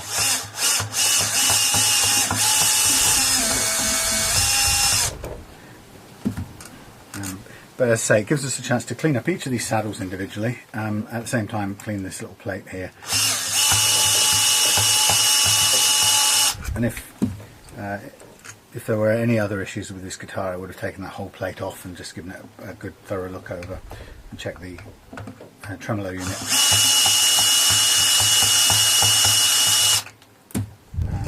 But I'm not really sure, at this moment in time, I'm not really sure whether we intend to use the tremolo or not. I think when I played it before we did the neck on it, I think the tremolo was actually quite good. There are different varying opinions on these tremolos. On a guitar like this, or any Strat style guitar, the standard 1950s template tremolo is not really fit for purpose. It is probably fit for doing a tiny little bit of Hank Marvin style work, and that's about it. What you can't do is you can't put great big bends into it, into the strings. You will always go out of tune. The technology of this whole guitar is not built for tremolo use. It's built for a little bit of a wah wah wah, and that's it on the end of a chord. If you want to play heavy tremolo, you absolutely have to either upgrade your Strat if you want to keep the basic guitar, upgrade it with a more expensive tremolo system, and in my experience, not huge experience, but my limited experience, about the only system that I've come across that really does work is the Floyd Rose tremolo floating sort of tremolo system, which actually we've got on the, a bit like we've got on this 1980s Yamaha over here, which is a bit of a monstrous bulky unit, and of course you have to have a routed chunk in the guitar to do it, and if you're going to modify this you'd have to route that out yourself, or in my case drill out most of it and then chisel the rest. But you know, the point here being is that if you're really serious about tremolo, then you really have to invest in the technology that will do it, because you also need, it's not just the bridge section that you've got to upgrade, you also need to, my experience would say, you need to use a locking nut up here to stop the strings going further out of tune. And that's what this guitar has. It has locking nuts and it has the Floyd Rose tremolo. And that's, once you've got that kind of stuff, you really can then start doing tremolo. and it will return the guitar to tune, and you will be able to use it in some sort of, I don't know, studio or live setting or wherever you want to use it. Failing that, you're just going to, guitar like this, you are going to go out of tune within a few seconds of using your tremolo arm. However, we'll have a listen to it once we put it back together, or once we've got it playing. If it's reasonably stable, and occasionally you do get them where it seems to be stable, and I can't really put my finger on why that is. Some better than others, but if it seems stable, then I may leave it working and let you be the judge of that. If it's not something you want to keep running on there, there is a simple way you can lock it down, and I'll show you that. So just having cleaned that up, I don't know if you can see, but it still has scratches from where the saddles have moved around over the years, but it's a lot shinier, nicer looking than it was. And I can just now kind of place these saddles back on and just screw them a little bit to get them sat into place. I'd actually be better off using a different screwdriver for this, a longer nosed screwdriver and a slightly different head. This gives me some reach up to these little saddles without the risk of damaging the paintwork over here, which is something I don't want to do while I'm screwdriving. So a screwdriver with the body here, the handle there, could end up damaging the, you know, lacquery stuff, shiny stuff. So I'm just going to put all these back on one by one, and then we'll be into restringing to put the neck under some sort of load. I might oil this neck just before I do that. There's various divided opinions on the merits of oiling necks. Some people say that you shouldn't oil them, some people swear by it. The fact is, when you play a guitar over time, the neck will fill up with finger oils from your skin, but by themselves, rosewood doesn't really, I don't think it contains any oil. It's wood, it's mostly water. So if you add oil to wood, it's not a natural mix of substances. It kind of looks nice and feels a bit nice, but actually, in a way, what it will do, it just darkens your wood, and probably more than anything else, it will just attract dirt and dust. But people like it because it makes the wood look lustrous and dark. So we'll oil it a little bit, but I'm not a huge fan of oiling. Two more of these saddles. Now the little screws at the back here they go through the plate, and they have a spring on the other side. So as I screw this up, it's pulling the bridge towards the plate. I'm putting the spring under pressure, and that's what keeps it kind of in position. And when you come to set the intonation, the job is that you will be winding these bridge saddles backwards or forwards depending on what we need to do, depending on what our tuner is telling us, and we'll come to that a little bit later. But that's what these screws at the back are for. They're for shortening or increasing the overall length of the string on each string. So we will be using that to set the intonation for each string. The little grub screws on top of each of these bridge saddles is for setting the individual height of each piece. So there's two for each piece. And the combination of those and the action down here is what gives us our overall playing action. Okay, so we've got our nice saddles in place. We don't really want to do anything to this right now, so I'm going to put this back plate on just so we're more complete on this guitar. And I've got all the screws here, just to put them out. Tremolo for later. And this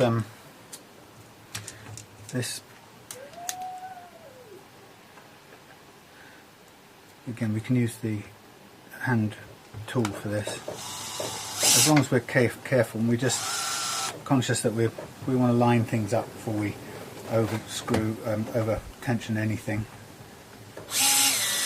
You know, you've got a series of screws and they've all got to go in comfortably, so you don't want to just ram one of these into place and then wonder why all the others don't fit. So it's just a little bit on each, make sure it all sits comfortably, and then you can tighten it all up.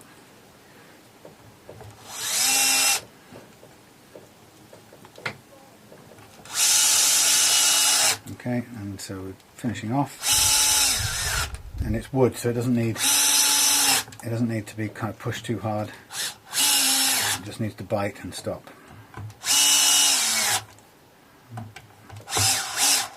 And that'll be firmly in place. Okay, so that's out of the way. Okay, so put the neck under load. We're going to pull down from the heavens. This could be tricky now. The challenge of using old strings that we have here, and you could hear me start to curse a bit here. The challenge of using old strings is that because they are crimped at the end where they've been wound onto their tuner, because of that they are very, very difficult to get through the body of the guitar and then out to the tuners. If we can get that far, we will then be able to use them. Hello, love. Hello. Have you got me some healthy snacks? Ooh. Mine. Go. Dips. Okay. How's it going? Right. Pretty, isn't it?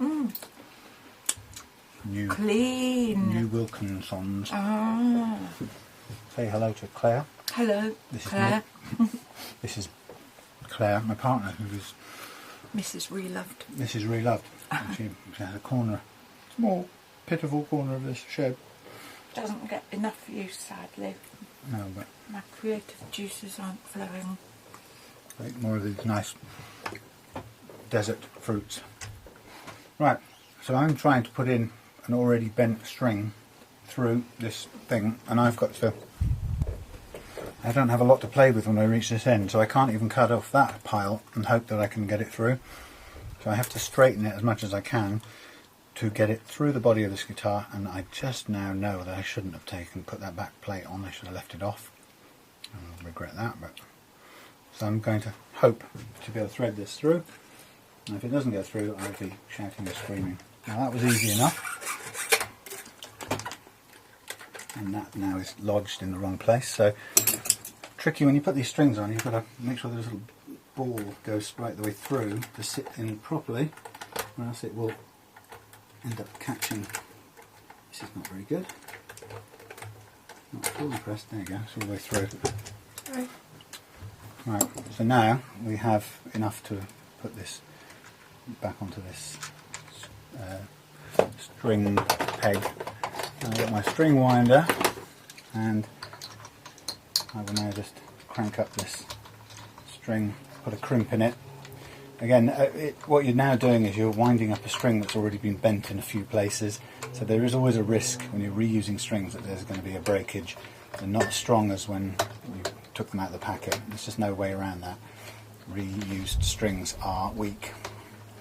And if we may get it on and it may survive to play nicely, but we may not. So right now this is just for the purpose of setting the action and doing all that stuff. You can hear it sounds a bit dead already. But we haven't got any others to hand, so we can't be choosers at this point. Because I am a veritable beggar. And this is the other bit, is how the hell do you get this string out of that nest of birds? Tricky. I know what you need to complete that tangle. What? A kitten. Yeah, a kitten playing with the other end of it would really help just now, like I regularly have. I've got to go because my yeast is rising. Oh, matron. My Okay. bread. Oh,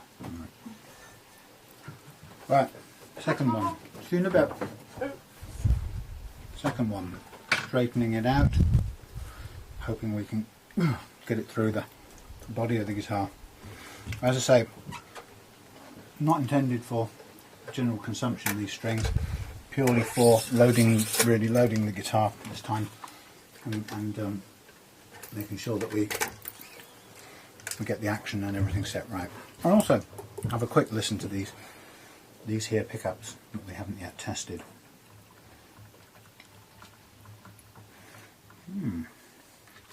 Nice dates, man. Alright, so we've got 2 on so far with reasonable success. I was quite surprised by the quality of the tuners on this guitar. They seem to vary on these models, even on the Affinity Strats, for reasons I don't understand. The last one we did previous to this had the bottom of the range tuners that you would find on an Encore Strat copy, really horrible quality things, and also found on some Bullet Strats, or most Bullet Strats. But this one has fairly decent quality tuners on it. I don't think somebody's changed them. I just think some of these models come with them and some don't, and I'm not really sure what the logic is behind it. I mean, this may have been a guitar that was bought off the shelf, didn't come out of a kit or a box set, starter set. Whereas I think the ones that come out of starter sets tend to have the cheaper tuners on them. But it's a real pity to have those nasty cheap tuners, because they are horrible looking. But as somebody the other day said in some guitar podcast, that the place where people save the money is, well, 3 places.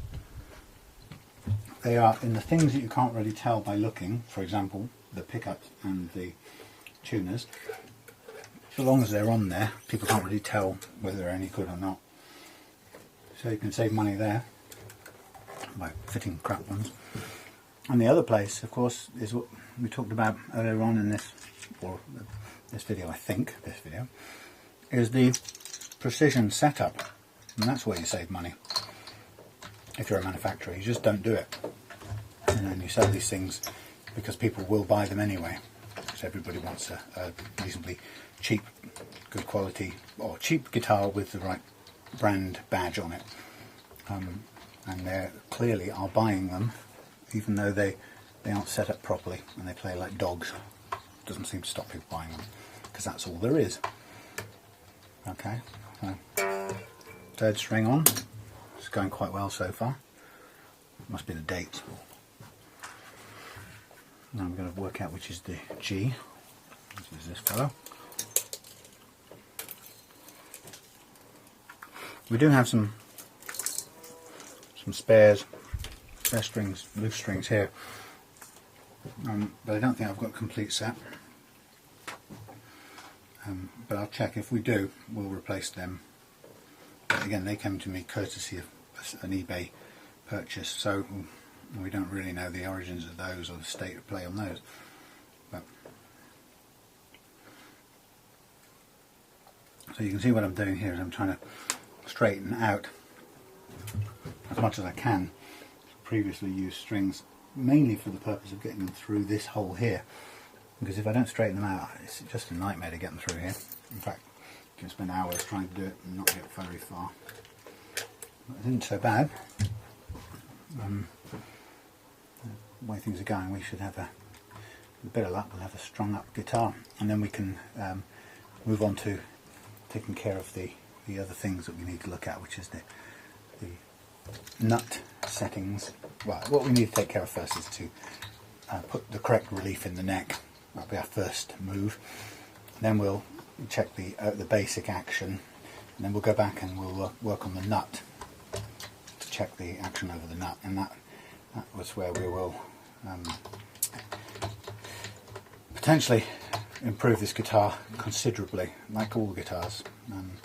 It's getting that right. Improving that is something that transforms the guitar. So we can probably expect to improve things quite considerably when we get to that. And then we'll set the make a final setting for the playing action, and then we'll do the intonation, and that will be it until we perhaps get some newer strings and change that out once again. But it means we can still list this during the week with all the other Reloved guitars that are currently online. One of which sold yesterday, which is quite a nice thing to sell on a Saturday without thinking about it. At the time, we were over in Torquay, and we were giving my brother his birthday present, which is a Reloved guitar and amp, and I got him a really nicely set up Encore Stratocaster and a little Roland Cube amp, so that really nicely put together. Left-hander for him. Let's use a left-hander.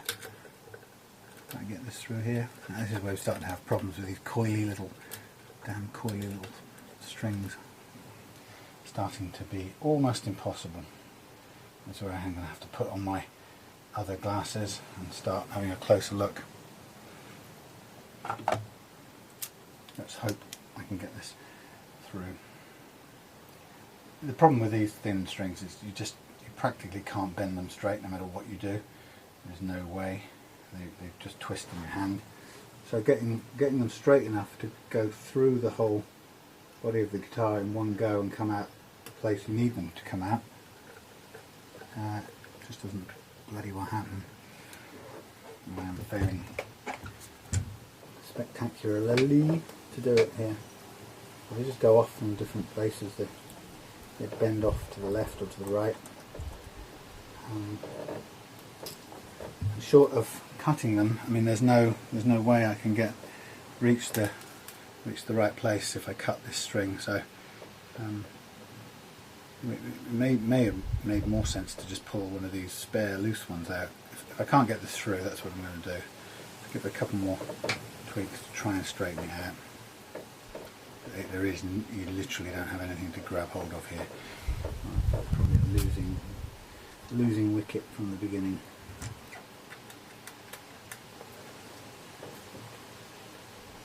That might be through. Yeah, maybe. Not through. Yeah, okay, we got lucky on that one.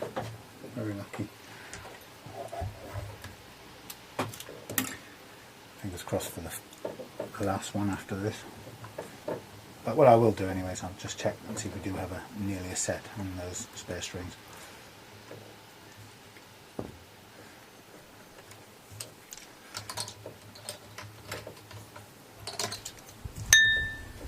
Clank.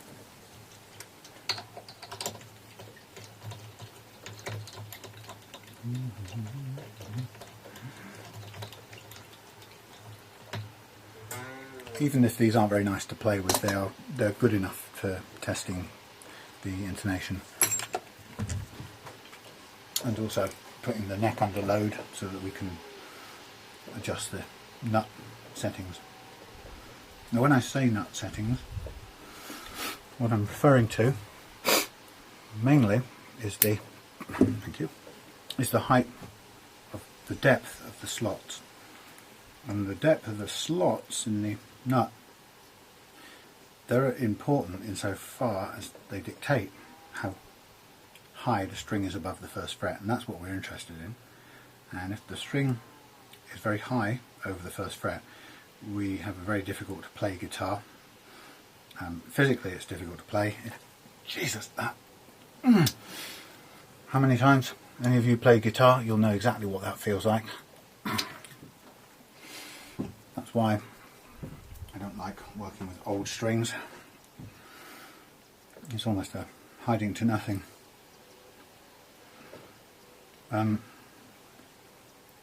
So if the action is too high over the first fret, it's not only difficult to play, but it also results in your intonation being out. So pretty much everything you play sounds slightly out of tune. And for a beginner, the combination of those two things, a guitar that's hard to play and one that even when you do play it sounds slightly out of tune, is kind of discouraging. It's almost enough to make some people give it up. And that's a real shame that a guitar with a fault like that can put somebody off wanting to carry on with it, because these things have not been taken care of in the factory. Right, I have to say, I suspect I am going to stand no chance at all of getting that little swine into there. And at that point, I'm going to just check out what I actually have here. 10s, 11s, 9s. Okay. I'm going to resort to... Oh, God almighty. That's probably not a really good idea. That's a rusty string. This is what you get when you get 3 strings. Let's try 11 is going to be a bit too heavy. There we go. I do have some more strings here, sitting here, but they're probably suffering from exactly the same problem, which is the. In fact, I don't know what I'm doing with this one. There is no way on the planet I'm going to make that string reach the end, so that is a waste of time. So I do need to use something else, whether I like it or not. I was kind of wasting my time. I'm poking holes in myself for no good reason. Let's throw these bits away. The only hope now I can think of is this set, where potentially one of these strings may be usable, and it's got to be the E string, the finest one.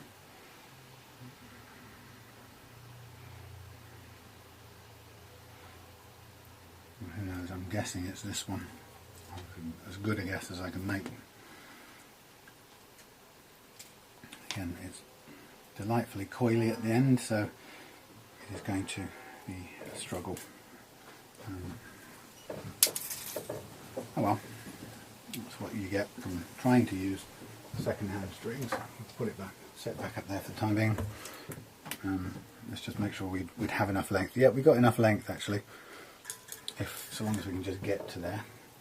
This came off, I think this came off a Telecaster.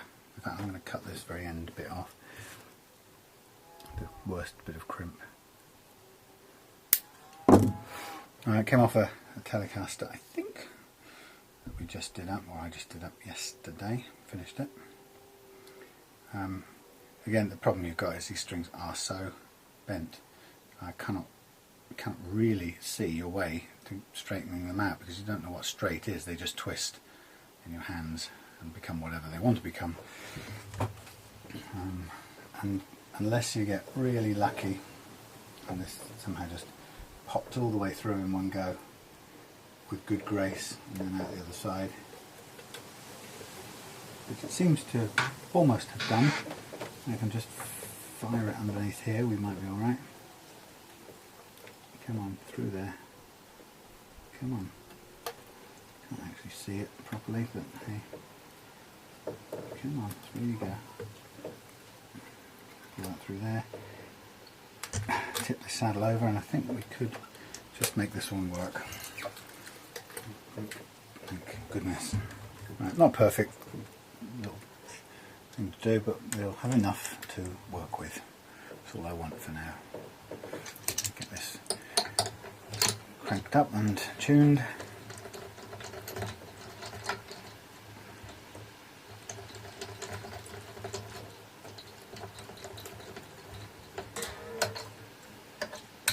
Okay, we have some strings on. At this stage with second-hand strings, expect them to break.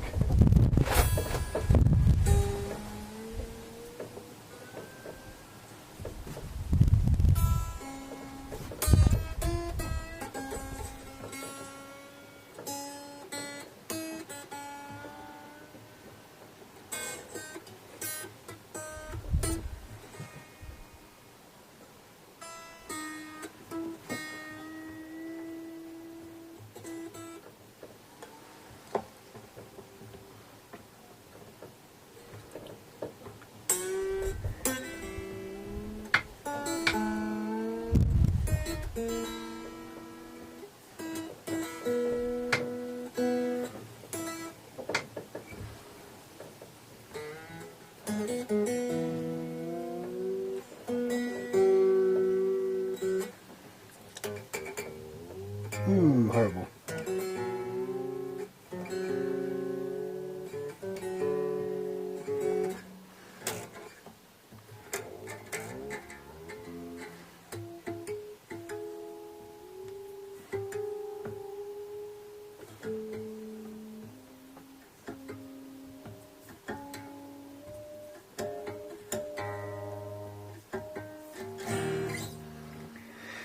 Right. Oh, ooh, that sounded horrible.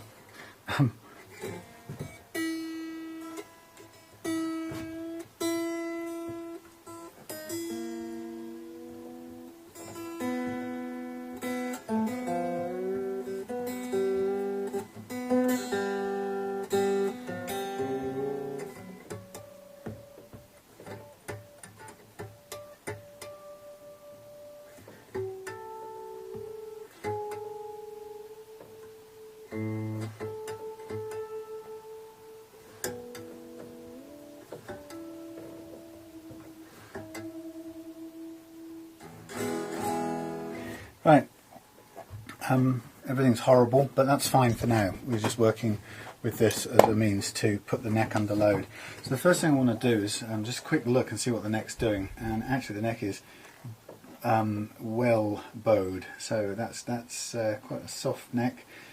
The fretboard was level when we did the fret leveling, and so it must be soft because the strings now have put quite a lot of relief into it. And I'm going to use my little diagram here to remind me that if I want to take out the relief, take out the curviness out of this and bring it up straighter, which is what I want to do. Not too much, but I want to turn it clockwise. So I'm going to find the correct Allen key for this guitar. Have a quick look, it's a bit smaller than that. Find the correct Allen key, and then I'm going to be in a position to dial out some of the neck bend. So we know clockwise with the adjustment point at this end. So I'm going to turn that, and I'm going to do two very small turns. That was one, here's the other, and that's about 2 1/8ths, or 1/8, two little slots like that. And give that a few seconds to adjust and acclimatise, and that's taken a lot of the bend out of that neck already. We won't assume that that's done for the time being. Might need a bit more. What we also know is that right now the action is kind of horribly high, but again we can go straight to that with our Allen keys, which are kept out, so they were kept out so they could get hold of them easily, and the little tiniest Allen key in my set will allow me to drop the action down. Now I'm not going to worry about it too much, because what I do know is there's too much height at this end, so we have some work to do on the nut, but I also know it's higher than I'd want the action to be down at this end, so I'm going to dial out some of the height on these strings just to get it closer roughly to where I would like to see it play. And I can see, once I've done that, once I've got it to sort of action roughly where I'm more comfortable, then I can actually judge the action of the string next to it. I can either look at the saddle that I'm adjusting here, or I can look at the shadow on the fret next to where I'm doing it. And for me, using the fret as the guide actually is quite useful, because it's the business end, it's where it matters, it's when it touches the fret that's what matters. So I'm taking quite a lot of this action out of these strings now. So the action, we know that when I got this guitar the action was too high, and we were fairly, as always, fairly confident that the reason the action was too high, or horribly high, was because it was masking problems with the uneven frets, which is pretty much the standard reason for action being set way too high on these guitars. The owner has no alternative but to do that, to avoid buzzing and choking of notes. So what we get into now is a sort of backwards and forwards, where we take it down and we test it out to see that it plays notes cleanly all the way up the fretboard, and if it's too low then we just adjust it a little bit back, until we have something that we're comfortable living with. We may do it a few times in a row. We may not just get it the first time. Right now I'm just aiming for, broadly speaking, quite a low action, just to allow me to take care of the action at the nut. And so this has turned out to be quite a lot lower than it ever was set before, and we're kind of coming way down now to come closer to what I would like. Now the slight downside of this, from a guitar point of view, technically we've got now we have a much better feeling action here. It'll all be out of tune for the time being. Play all the notes, that's good. From a guitar point of view, that's cool. We've got lots of room to have adjustments, but the only one thing about these Strats, and any Strat's the same, it's nothing to do with these Affinity Strats. My 35-year-old Japanese Strat is the same. The problem is that if you end up with a guitar like this and you get a nice action out of it, and we're starting now we're getting towards the really perfect action, and by the time we've done this bit we'll have the perfect action. The problem is with these bridges, with the action set the way I want it, I now have a whole pile of little grub screws sticking up, and they make palm muting the guitar quite difficult. If that's the way you like to play, you've got these sharp little things in the way of your palm, which I think is a bit of a design fault for these Squier or the Stratocaster design. The only way around that would be to put a shim in this neck, pull the neck higher and force all the action higher, so that we are closer to the top of the range here, which would get rid of the sticky up bits. But that means that's quite a big deal for me as far as I'm concerned. Introducing a shim to change the neck angle, to me it breaks some of the wood-to-wood contact that we would like to have, to make sure this is one solid piece of wood with no unnecessary resonation, because we want the resonance really to be predominantly in the strings between the nut and the bridge. So I'm always a bit uneasy about putting shims in unless it's absolutely vital. But it could be that if you really couldn't live with these little adjustment screws sticking up like that, you may be forced to put a shim in, and that would then tilt the neck more like that. To overcome that, so we didn't end up with strings crashed against that now tilted up neck, we would then raise this whole action, and that starts to be a bit of a hit and miss. How much do we put under there? How big a shim? It might be we put a shim under there, but it's only enough to take half of this out of it, so we're still left with the little sharp things. So I'm kind of reluctant to do that. I think that we have to probably learn to overcome this and play around it. But if you can't live with it, that is the option you have.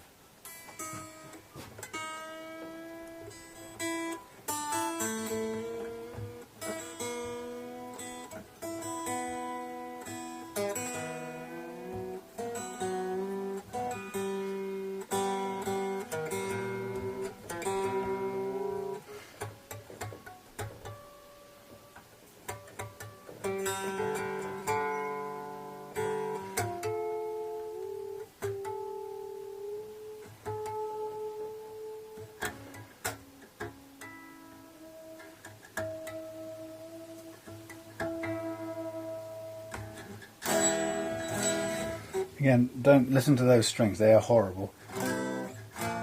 Now we've got a much better action down here. I still, for my liking, would probably want to drop nearly a millimetre or half a millimetre out of that. And that's the point at which we may be forced to put a shim in the neck. Okay, and that's where it becomes academic. If we get to a point here where I still need to take this action down for my liking to a bit further, and we literally run out of adjustment here, then we'd be forced to put a shim in this part of the neck, just under this part of the neck, to tilt the neck upwards. In fact, tilt it backwards as far as the headstock's concerned. I mean, alternatively, we could not do that. We could put two shims in, which raise the whole neck without tilting it at all. But then you've even further reduced the point of contact. Or alternatively, put a credit card underneath there, that kind of shim, in which it's all the touching surface is taken up with one piece. That's probably the best option actually, and I might look to see whether that's possible if we need to do it with this. I'm beginning to think, having talked you through this, I'm beginning to think that might be the way I'd want to go forward.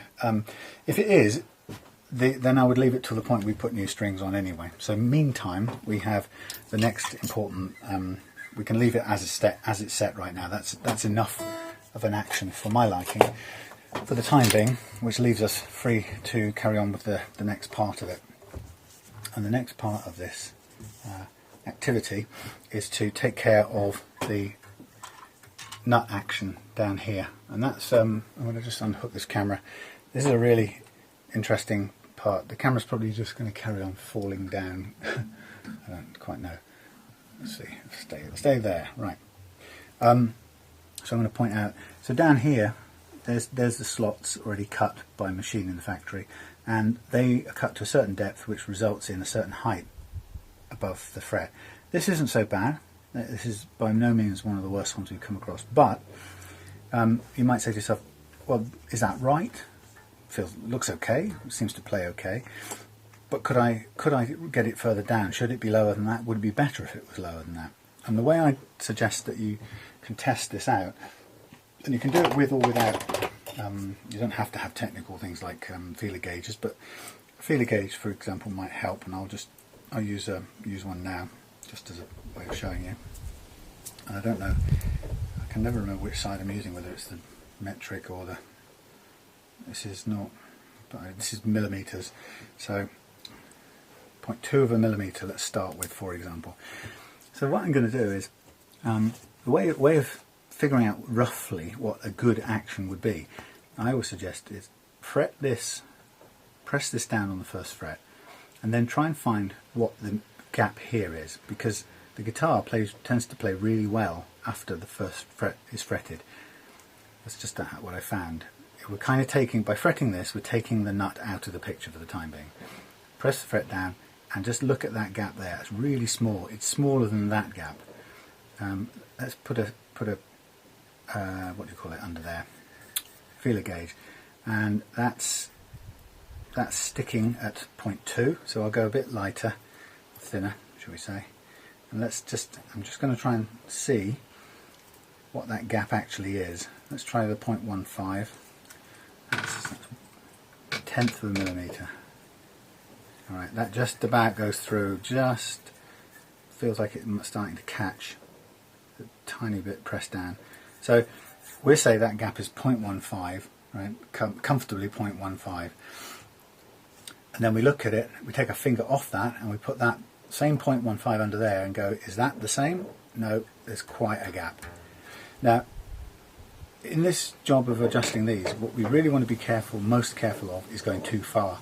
So what I'm going to do is, even though I know 0.15 is exactly what that action is there, I'm going to play safe and I'm going to dial back to 0.20. So I'm now increasing the gap from what I said it actually was, but I'm going to make it 20 and just go down until this is 0.20, and then I know I've got a bit of a margin for safety, that I'm not likely to cut too far. So here's what I do, and the first one I'll do by measurement, all the rest I'll do by eye after that, and I'll show you how. So the first thing I do is I'm going to slack off this E string, and I tend to always start with the E string, and I get my little nut files, and these are a great innovation. They are welding nozzle cleaners, which are a fraction of the price of using proper luthier files, but they work really well. So I'm going to get the fattest one and I'm going to cut into that slot, slightly angling backwards but not too far. Okay, and I'm just going to, at the moment it's mainly widening it because it's slightly wider than it was, but it's still pretty much the right gauge. So I have cut myself down a little bit, but probably more widened it than anything. Then I tighten it back up to where the pitch it was before. It's really important, that bit. And then I'm just going to go under here with my 0.2, which I know is conservative estimate. It gives us a margin for error. And I press down and I can see that there's clearly a gap between that 0.2 and that string. And I've got a long way to go yet. So I slacken off that again. Go back to my same file and away I go. And as with all of these things, you are going on the basis that you can always take a bit more out, but you can't. Well, it's not technically true. You can't very easily put more in if you've taken too much. You can, but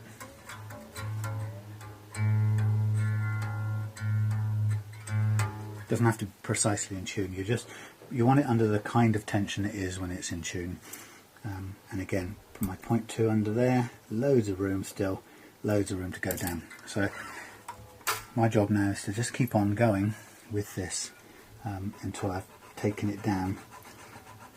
I think these little files I'm using may have kind of nearly reached their sell by date. They don't cut quite as well as they did a couple of weeks ago. They're still fairly effective, but don't be tempted to overkill and rush. You know, you've got time, and then still loads of room to go down. And again, I can check with my guide, and still I can see the the fresh air space between that feeler gauge and the string, which tells me I've still got way to go. So now I'm going to start cutting down towards the front edge as well, so that I'm going to reduce this height of this a bit now. What we've got actually is a very soft plastic nut, and I don't feel it's ideal. It's not ideal, and it's making cutting it difficult too. But we are getting slowly further down. Again, I can just put my 0.2 under there. It's starting to get closer. I can see less of the gap now. But again, you can see that I'm doing it at a rate that's quite safe.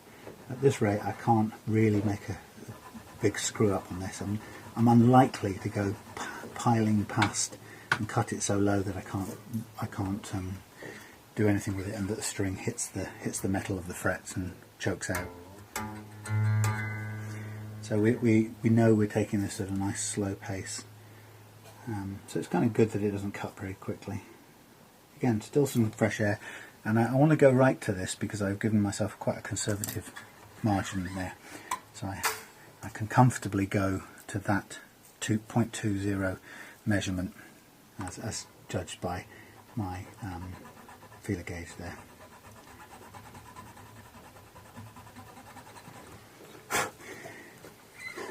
If you do go wrong with this, the fact that you actually can screw this up and come back from the brink, there is a method of doing it. It's quite simple and quite clever. You can get some baking powder and some super glue, and if for example we take too much off this time and we've gone too far and the strings hit the deck, I can't obviously undo what I just did. So I get the baking powder and I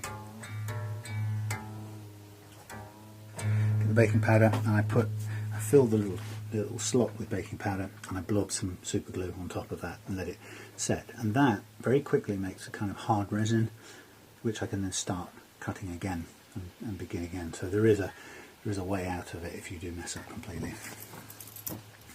And it's a perfectly good little technique. I've done it on a couple. I also have some spare nuts, matron. I have some spare nuts in my toolkit, so it's always advisable to have if you work on Strats a lot, have a couple of Stratocaster, reasonable quality Stratocaster replacement nuts. You might just not want to find yourself using the super glue technique, you might make a mess of that and you feel you really need to start again from scratch. Then a fresh nut to begin with is always a good idea.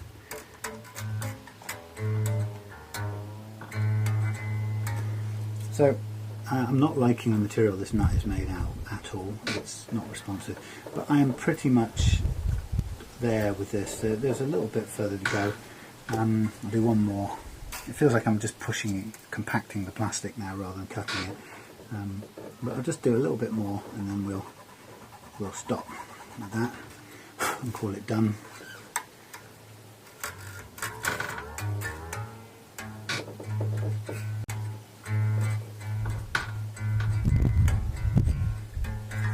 Okay, so I can now see that that is lower than the second string and the other strings beyond that, and there's hardly any room to press it down, and I'd say that's probably 0.25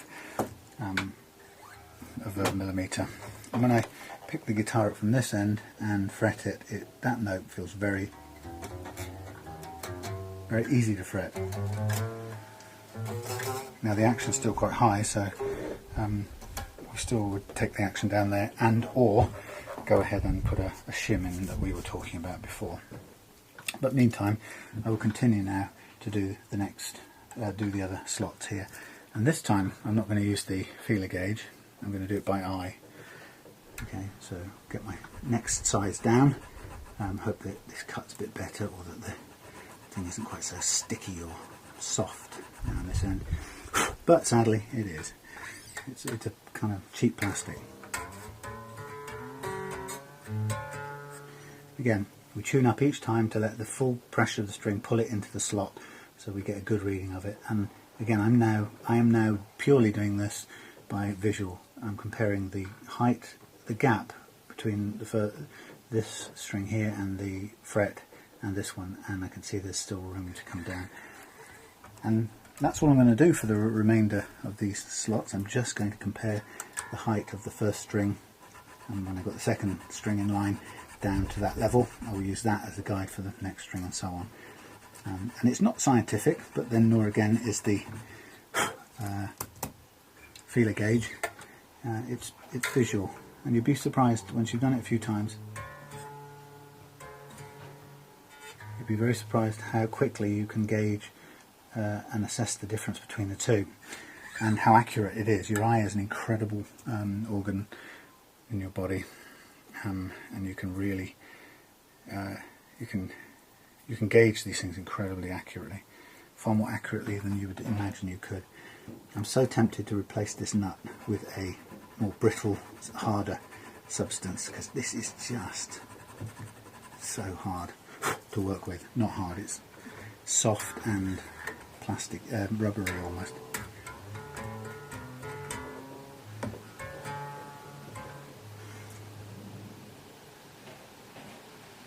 So it really doesn't matter where you look at this from. Wherever you look at it from, you're judging the string you're working on. You need to make the reflection look the same as the one you've just done, and irrespective of what angle you look at it from. You just look at the angle on the first one you did, and then you compare the one you're currently on and make them match.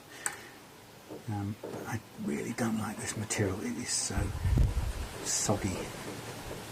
It's getting there, but it's more effort. I much prefer something with a bit more solidity and chalkiness to it, or bone, something that feels a bit more like bone. To be able to cut away with it, not just press it down.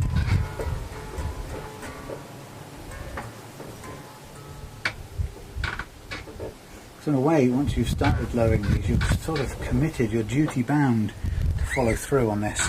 There's no quick way out of this. You've got to follow through, because you need them all to be level now. So it's that sort of, we've started so we'll finish kind of joke. But as I say, it really could do without being this horrible, soggy plastic shite. Because it's not really cutting much at all, and I'm putting a lot of energy into getting not very far. It'd almost be better to burn it with a soldering iron.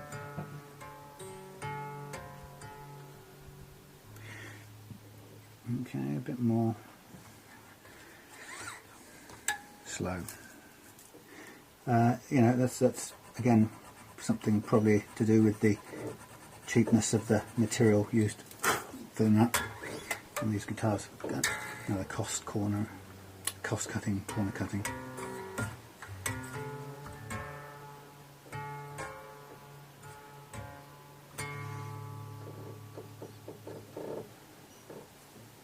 A little bit more, nearly there now, and we'll move swiftly on before I die of old age.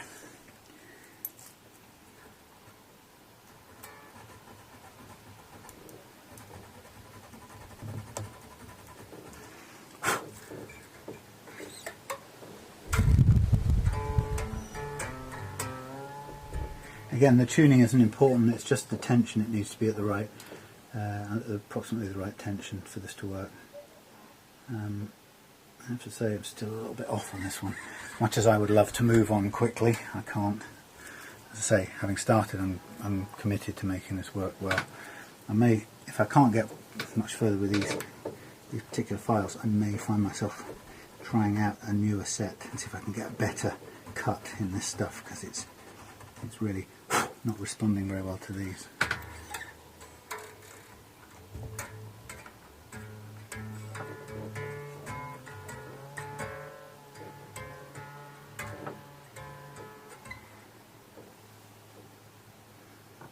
Again, a tiny bit more to go. Right, I do have some more parked up somewhere. Let's see if I can pull them out. Where did I put them? Takes off glasses. Okay, here's a set. Let's see if these will cut any better. Let's have a look. We're thinking we're on the second widest, which is this one. Let's see what we've got.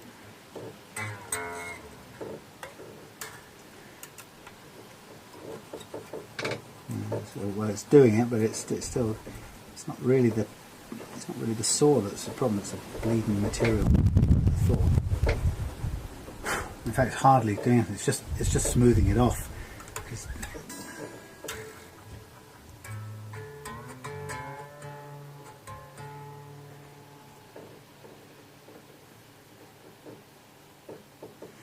Nearly there.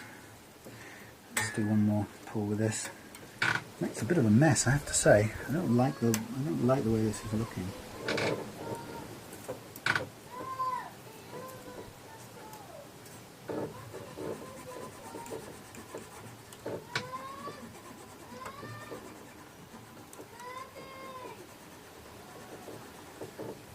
Yeah, that's just kind of shining the trench now.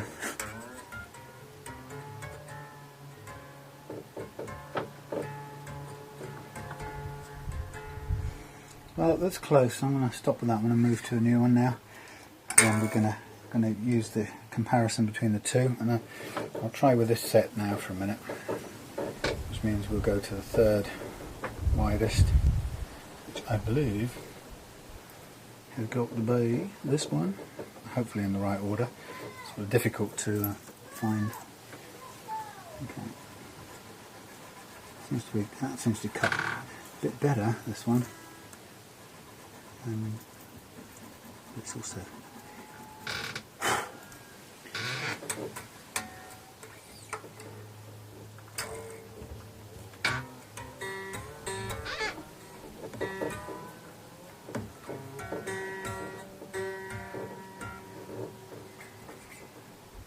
okay, more. Let's see if this one works any better. Go back to the third one of this set. Yeah, so I suppose, you know, there is an argument that says, okay, your little nut file, your proper nut file would probably tackle this a little bit better, and that's the kind of downside, I guess. And this material is struggling with these welding nozzle files. However, I still am probably happier to stick with this for the saving of 150 quid.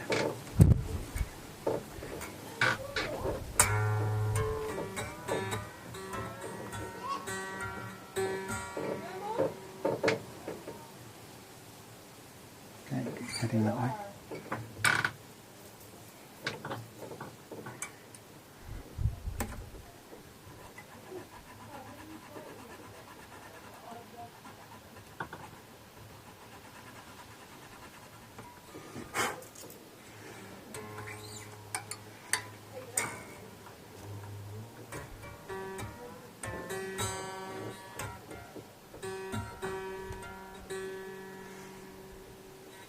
Heading that way.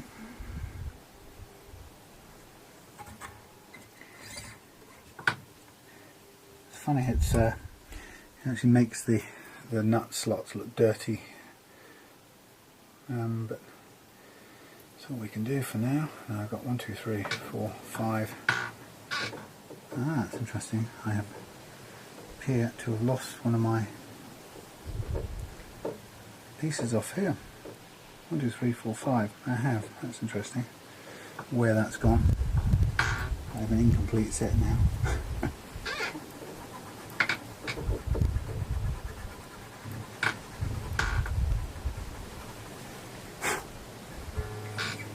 But I will also, once this is finished, I'll just go and smooth the edges of this to make sure that nothing sticks out. Okay, I'm going to stop with that one, and I'm going to move on to the G, which is quite pronounced in how high it is.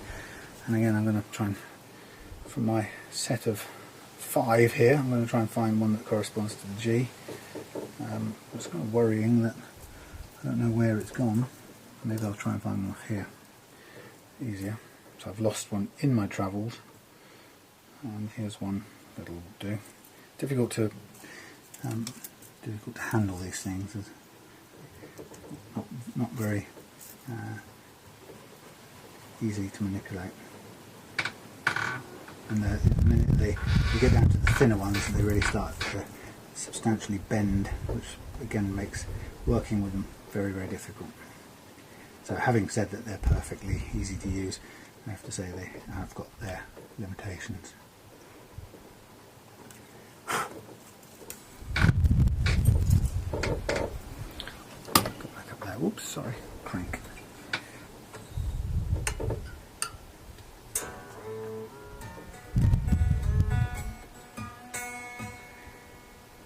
Those to go, yeah.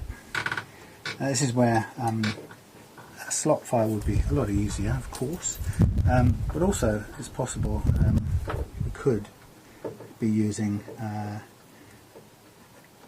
diamond file for this, and I'm not going to do it on this guitar, but I have worked out that there's no reason why we shouldn't make these slots triangular, V-shaped, because we're still working to the same principle of stopping when the string's at the right level rather than measuring it. So it would work to use a triangular file. And it would allow us to, it'd be kind of easier to get this job done, because you would be able to just cut straight down. You wouldn't worry about how wide the cavity or the slot was at the top. That's not important. What would be important would be the point at which the string stops, and the fact that it would be quite firmly held by 2 points in the slot, which is what we'd want. So this material is really not working with my string. So actually I may either, in this case I'm not happy with this, so I'm gonna go to the triangular file, and I'm going to work with this on these slots. I'm going to cut them down to triangular cuts, and if it doesn't work I'll replace with a new nut, but I think this is going to be much easier to do. So watch what we do. We go in with the triangular file, cutting much easier, straight into it, drop this back in,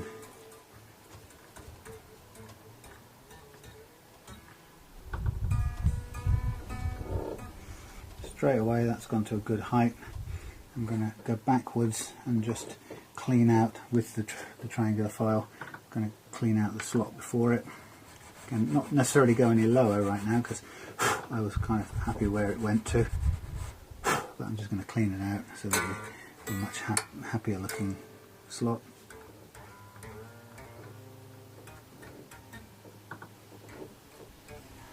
It's okay. Again, clean out again the one next to it. What's nice about doing this, if you're just very careful, it'd be easier to start from scratch with this really. But what would be nice about doing this is that you would do it much quicker. It'd be done much quicker, and the slot would look cleaner. Even though it would look bigger at the top, it would look cleaner, which is what I'm sort of doing now, just cleaning this out a bit so it doesn't look so melted down as it has done with the things I've been using up till now.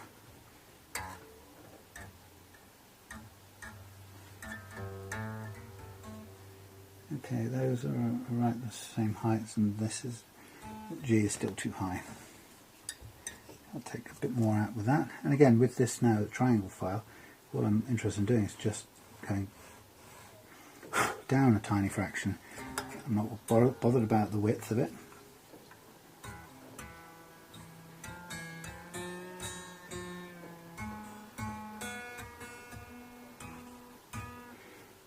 Okay, so I'm still high, and I can take this G down a bit more. Again, just treating it as a slot, backwards and forwards a couple of times.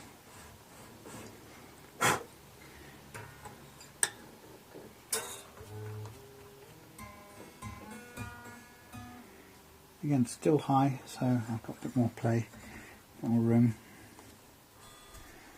Now I'll just push a little bit on the front edge of this now.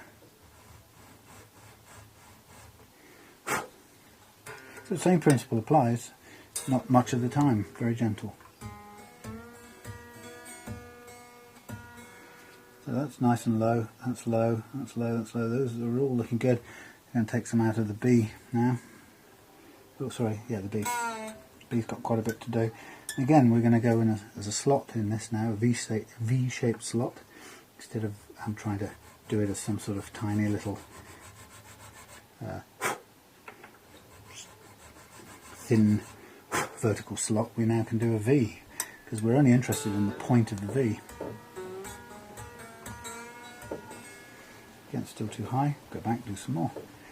This looks tidier actually than the ones I was doing with the little welding nozzle things. It's much easier to cut, the file is much better at cutting it. Again, tighten it up.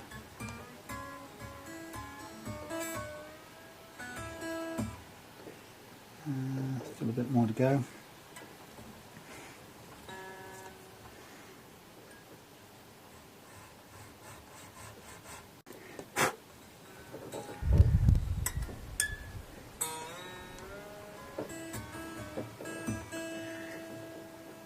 Close, getting there. One more little swipe and we'll be away.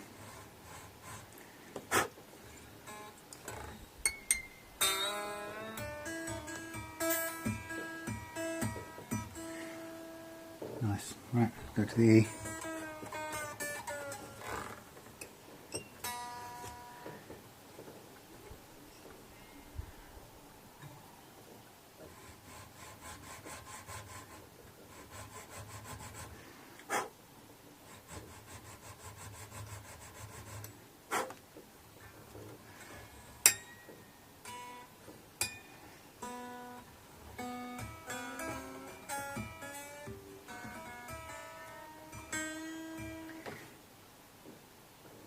More. So it's time consuming, you notice, and this hasn't been done in no factory for you. This is stuff we're having to do to make it play the way it should.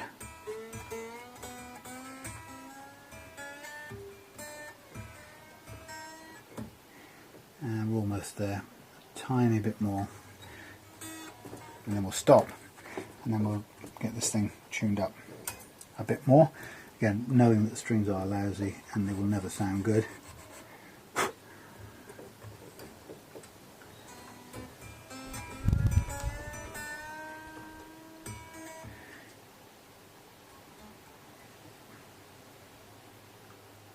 I'm okay with that. I'm going to stop there. So, kind of grime coming off these strings. So, sorry if that's a bit boring. An hour into it. There's no quick way of doing this. We've now pretty much got ourselves the string nut action that we want, using the file, the triangular file, which I think, having seen what that does now, I think I may use that every single time. It's just so much easier, so much cleaner, and much more controllable. So now we have the action set really nicely down here.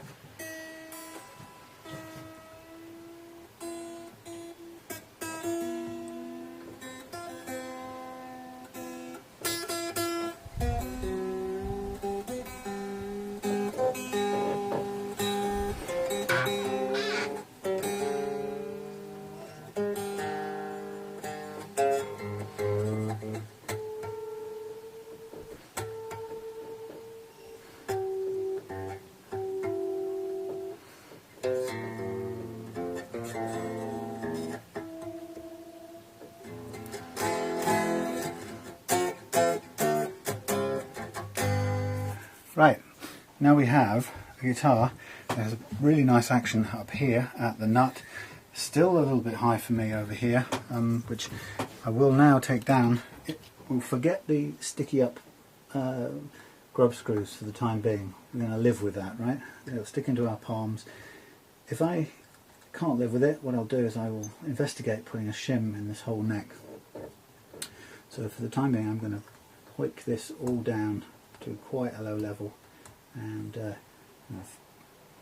the corresponding ones next door. Everything's coming down, all coming down, summer sale, everything must go. Now again, I'm judging this predominantly by the shadow on the string above the fret on the 20th fret or so. So it's quite unscientific, but it works, and I'm picking my action based on that. I'm sort of saying, okay, that's going to be that high off the fret, that's about right. And down it comes, really low now, and we're sort of just about out of tweak room at the top E. Okay, so again, this will be out of tune, so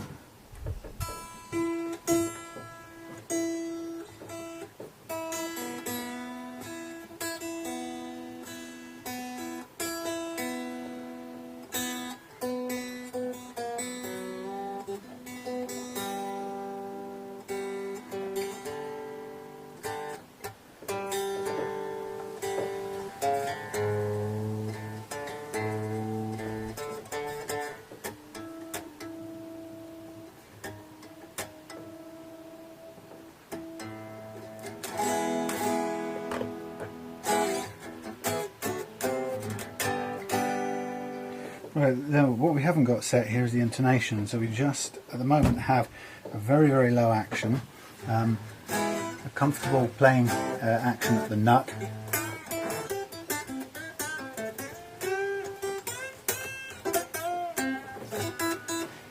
and all strings. Doesn't help, okay, we don't advise that normally.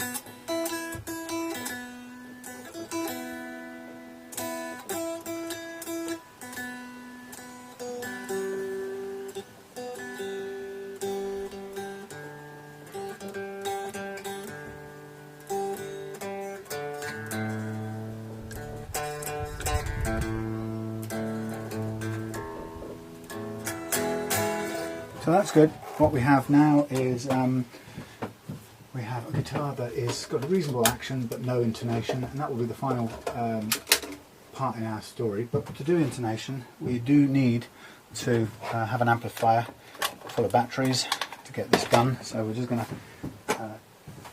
put the batteries back into this little amp here and get ourselves ready to intonate, but at the same time we can have our first ever quick preview of the sound of these new pickups. Right, so getting there. So takes time. All of this takes time. So plug in. Dun, dun, dun, dun. New pickups. Haven't tested them. Have I wired them correctly?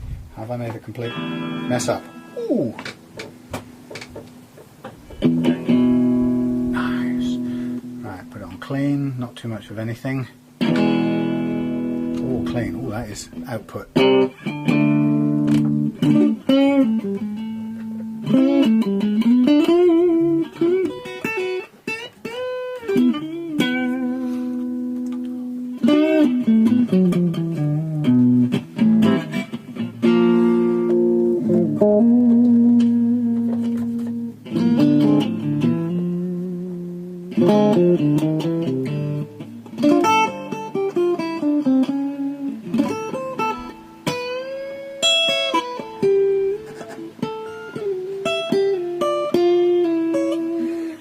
They are much nicer than the bog standard ones.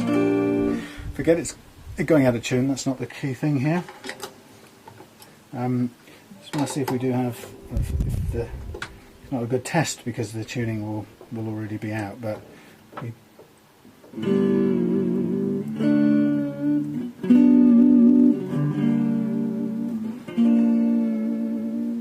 let's see what it does with a bit of grunge on it and some crank up the gain. Whoa, whoa, easy, easy.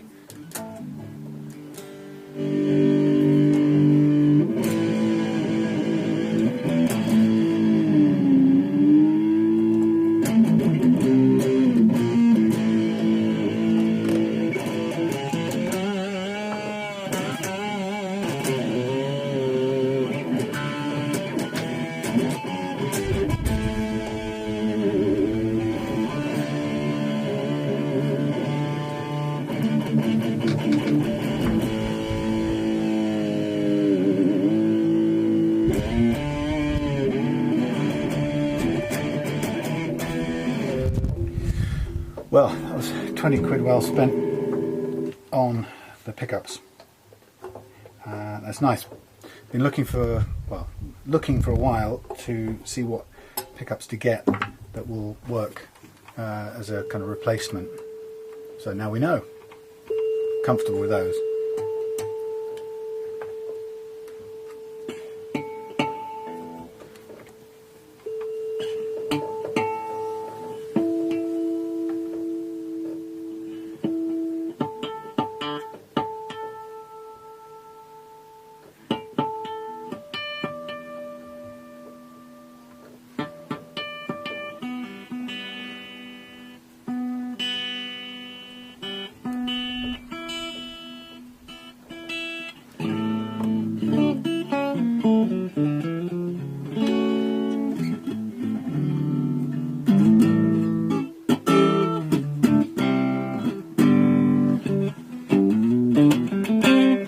Some for mine. Right, okay, so let's do the last step in this for today. Obviously, bearing in mind that we are also going to restring it another time and probably maybe put a shim in the neck if we can't live with the settings like that. In the meantime, to do the to set the intonation, we need our long thinged screwdriver. We need our iPhone with a chromatic tuner. Yes, the battery's low. Let's see if we can get this done before it conks out. We need the tuner, and we need to now tune our strings to an E, or this one to an E, on a ping.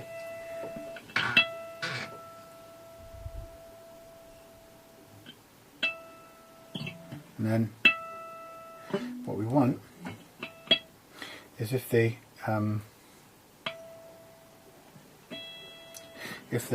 string is the right length for this neck, then we will get the exact same note when we fret the 12th fret as when we ping the harmonic at the 12th fret.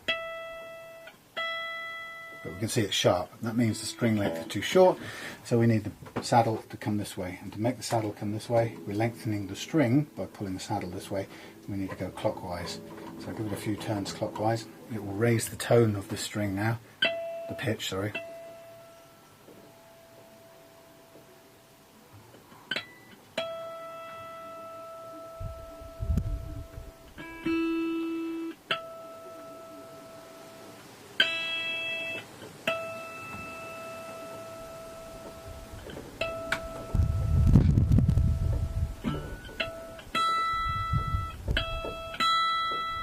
Still a tiny bit sharp, but hardly any, so we're almost on the mark.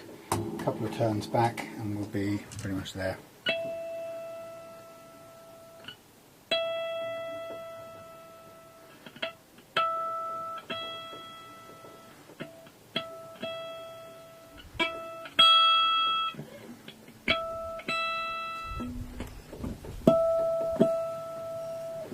A tiny bit more, but they're really being precise now. But we'll call that a good start point for this.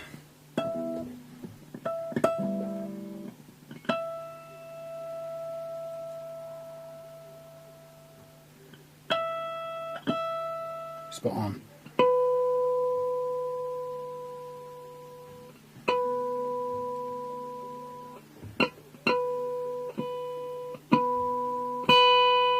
Sharp, again, too short. So we need to pull it back, lengthen that string slightly.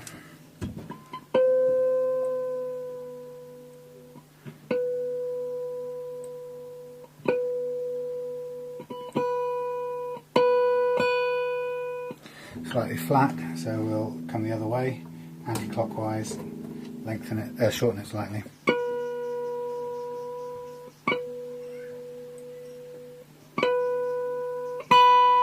Spot on, leave it there, keep going.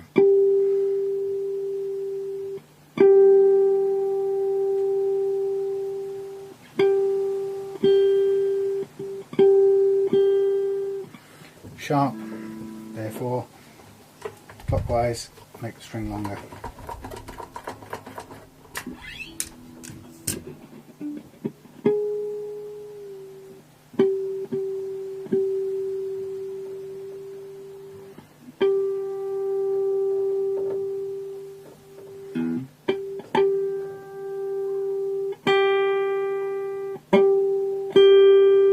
Good.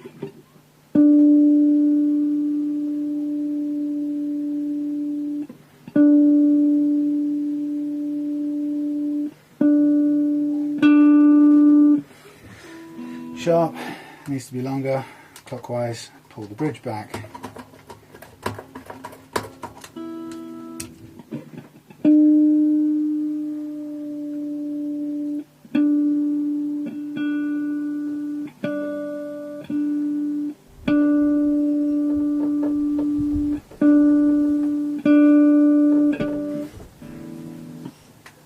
Tiny bit further back, but we're getting there.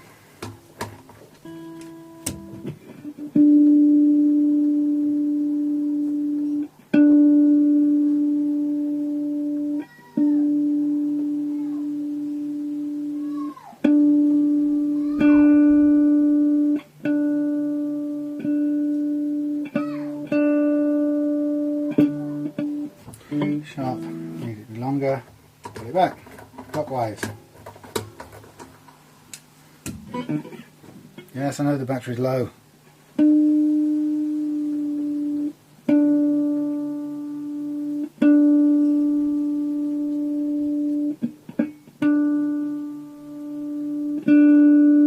Good.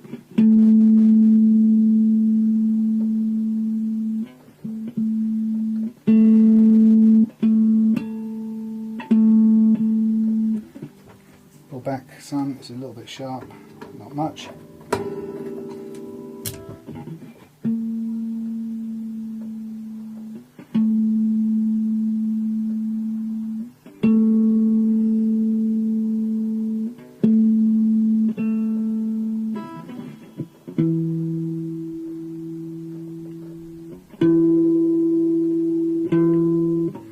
And back on that one, it's sharp. Lengthen the string.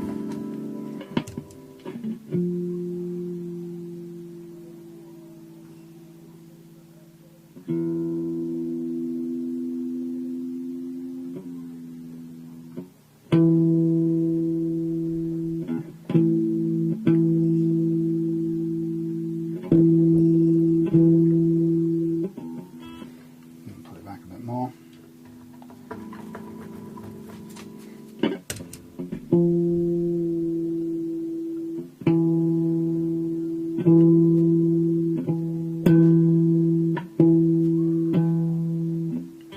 A bit more. It's interesting, these have all lined up in a row, which is unusual. It's not usually the case when you're intonating a guitar.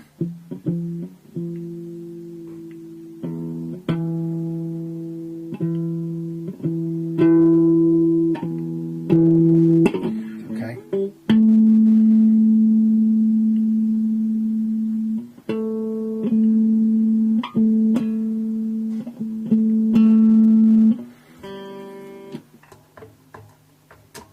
Come back over it.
interesting how it's changing between each go.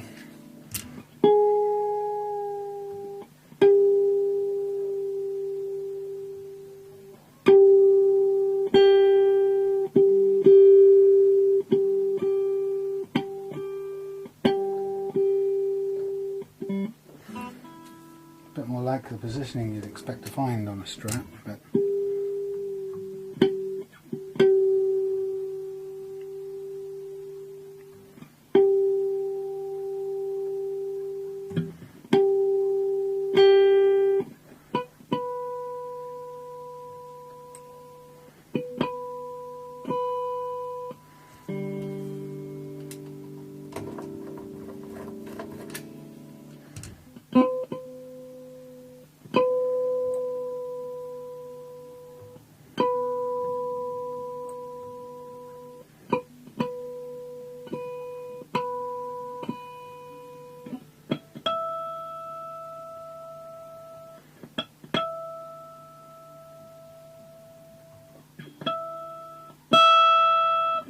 right, I'll do me 2 sets of 3.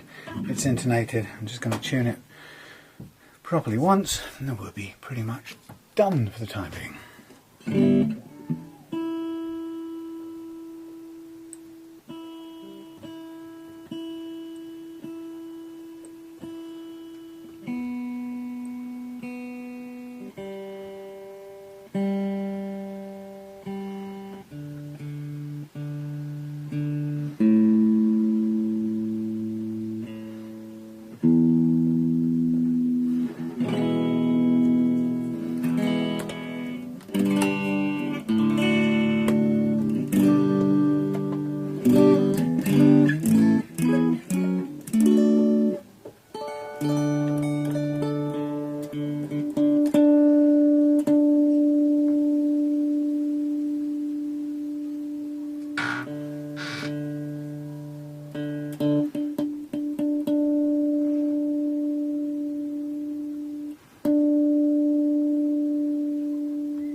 Old strings doesn't help. Right, so we're done. Ladies and gentlemen, after that mammoth setup session, what we have for you is a now lovely, perfectly set up Squier Affinity in sunburst with fantastic, fresh, hot Wilkinson pickups and a lovely overall sunburst in really good condition, no scratches or dents anywhere. Only consideration for me in this guitar would be, first of all, I'm going to put some new strings in. These are old and therefore they really aren't the kind of guitar strings you want to play with. So I'm going to replace these strings before I put this guitar up for sale, and I may also put a shim underneath this neck to raise it up so we don't have to have these little spigots, these little grub screws sticking up. It's perfectly fine that they are sticking up, that's what they're meant for, but personally I have a preference that they don't dig into my hand. The only way around that will be to raise the neck, so I can also raise these up, raise the saddles up so that these things don't stick out so much, and that's just a preference. But as it is, technically now it's perfectly intonated and perfectly set in terms of an action, and we can get notes out of it all the way up the neck.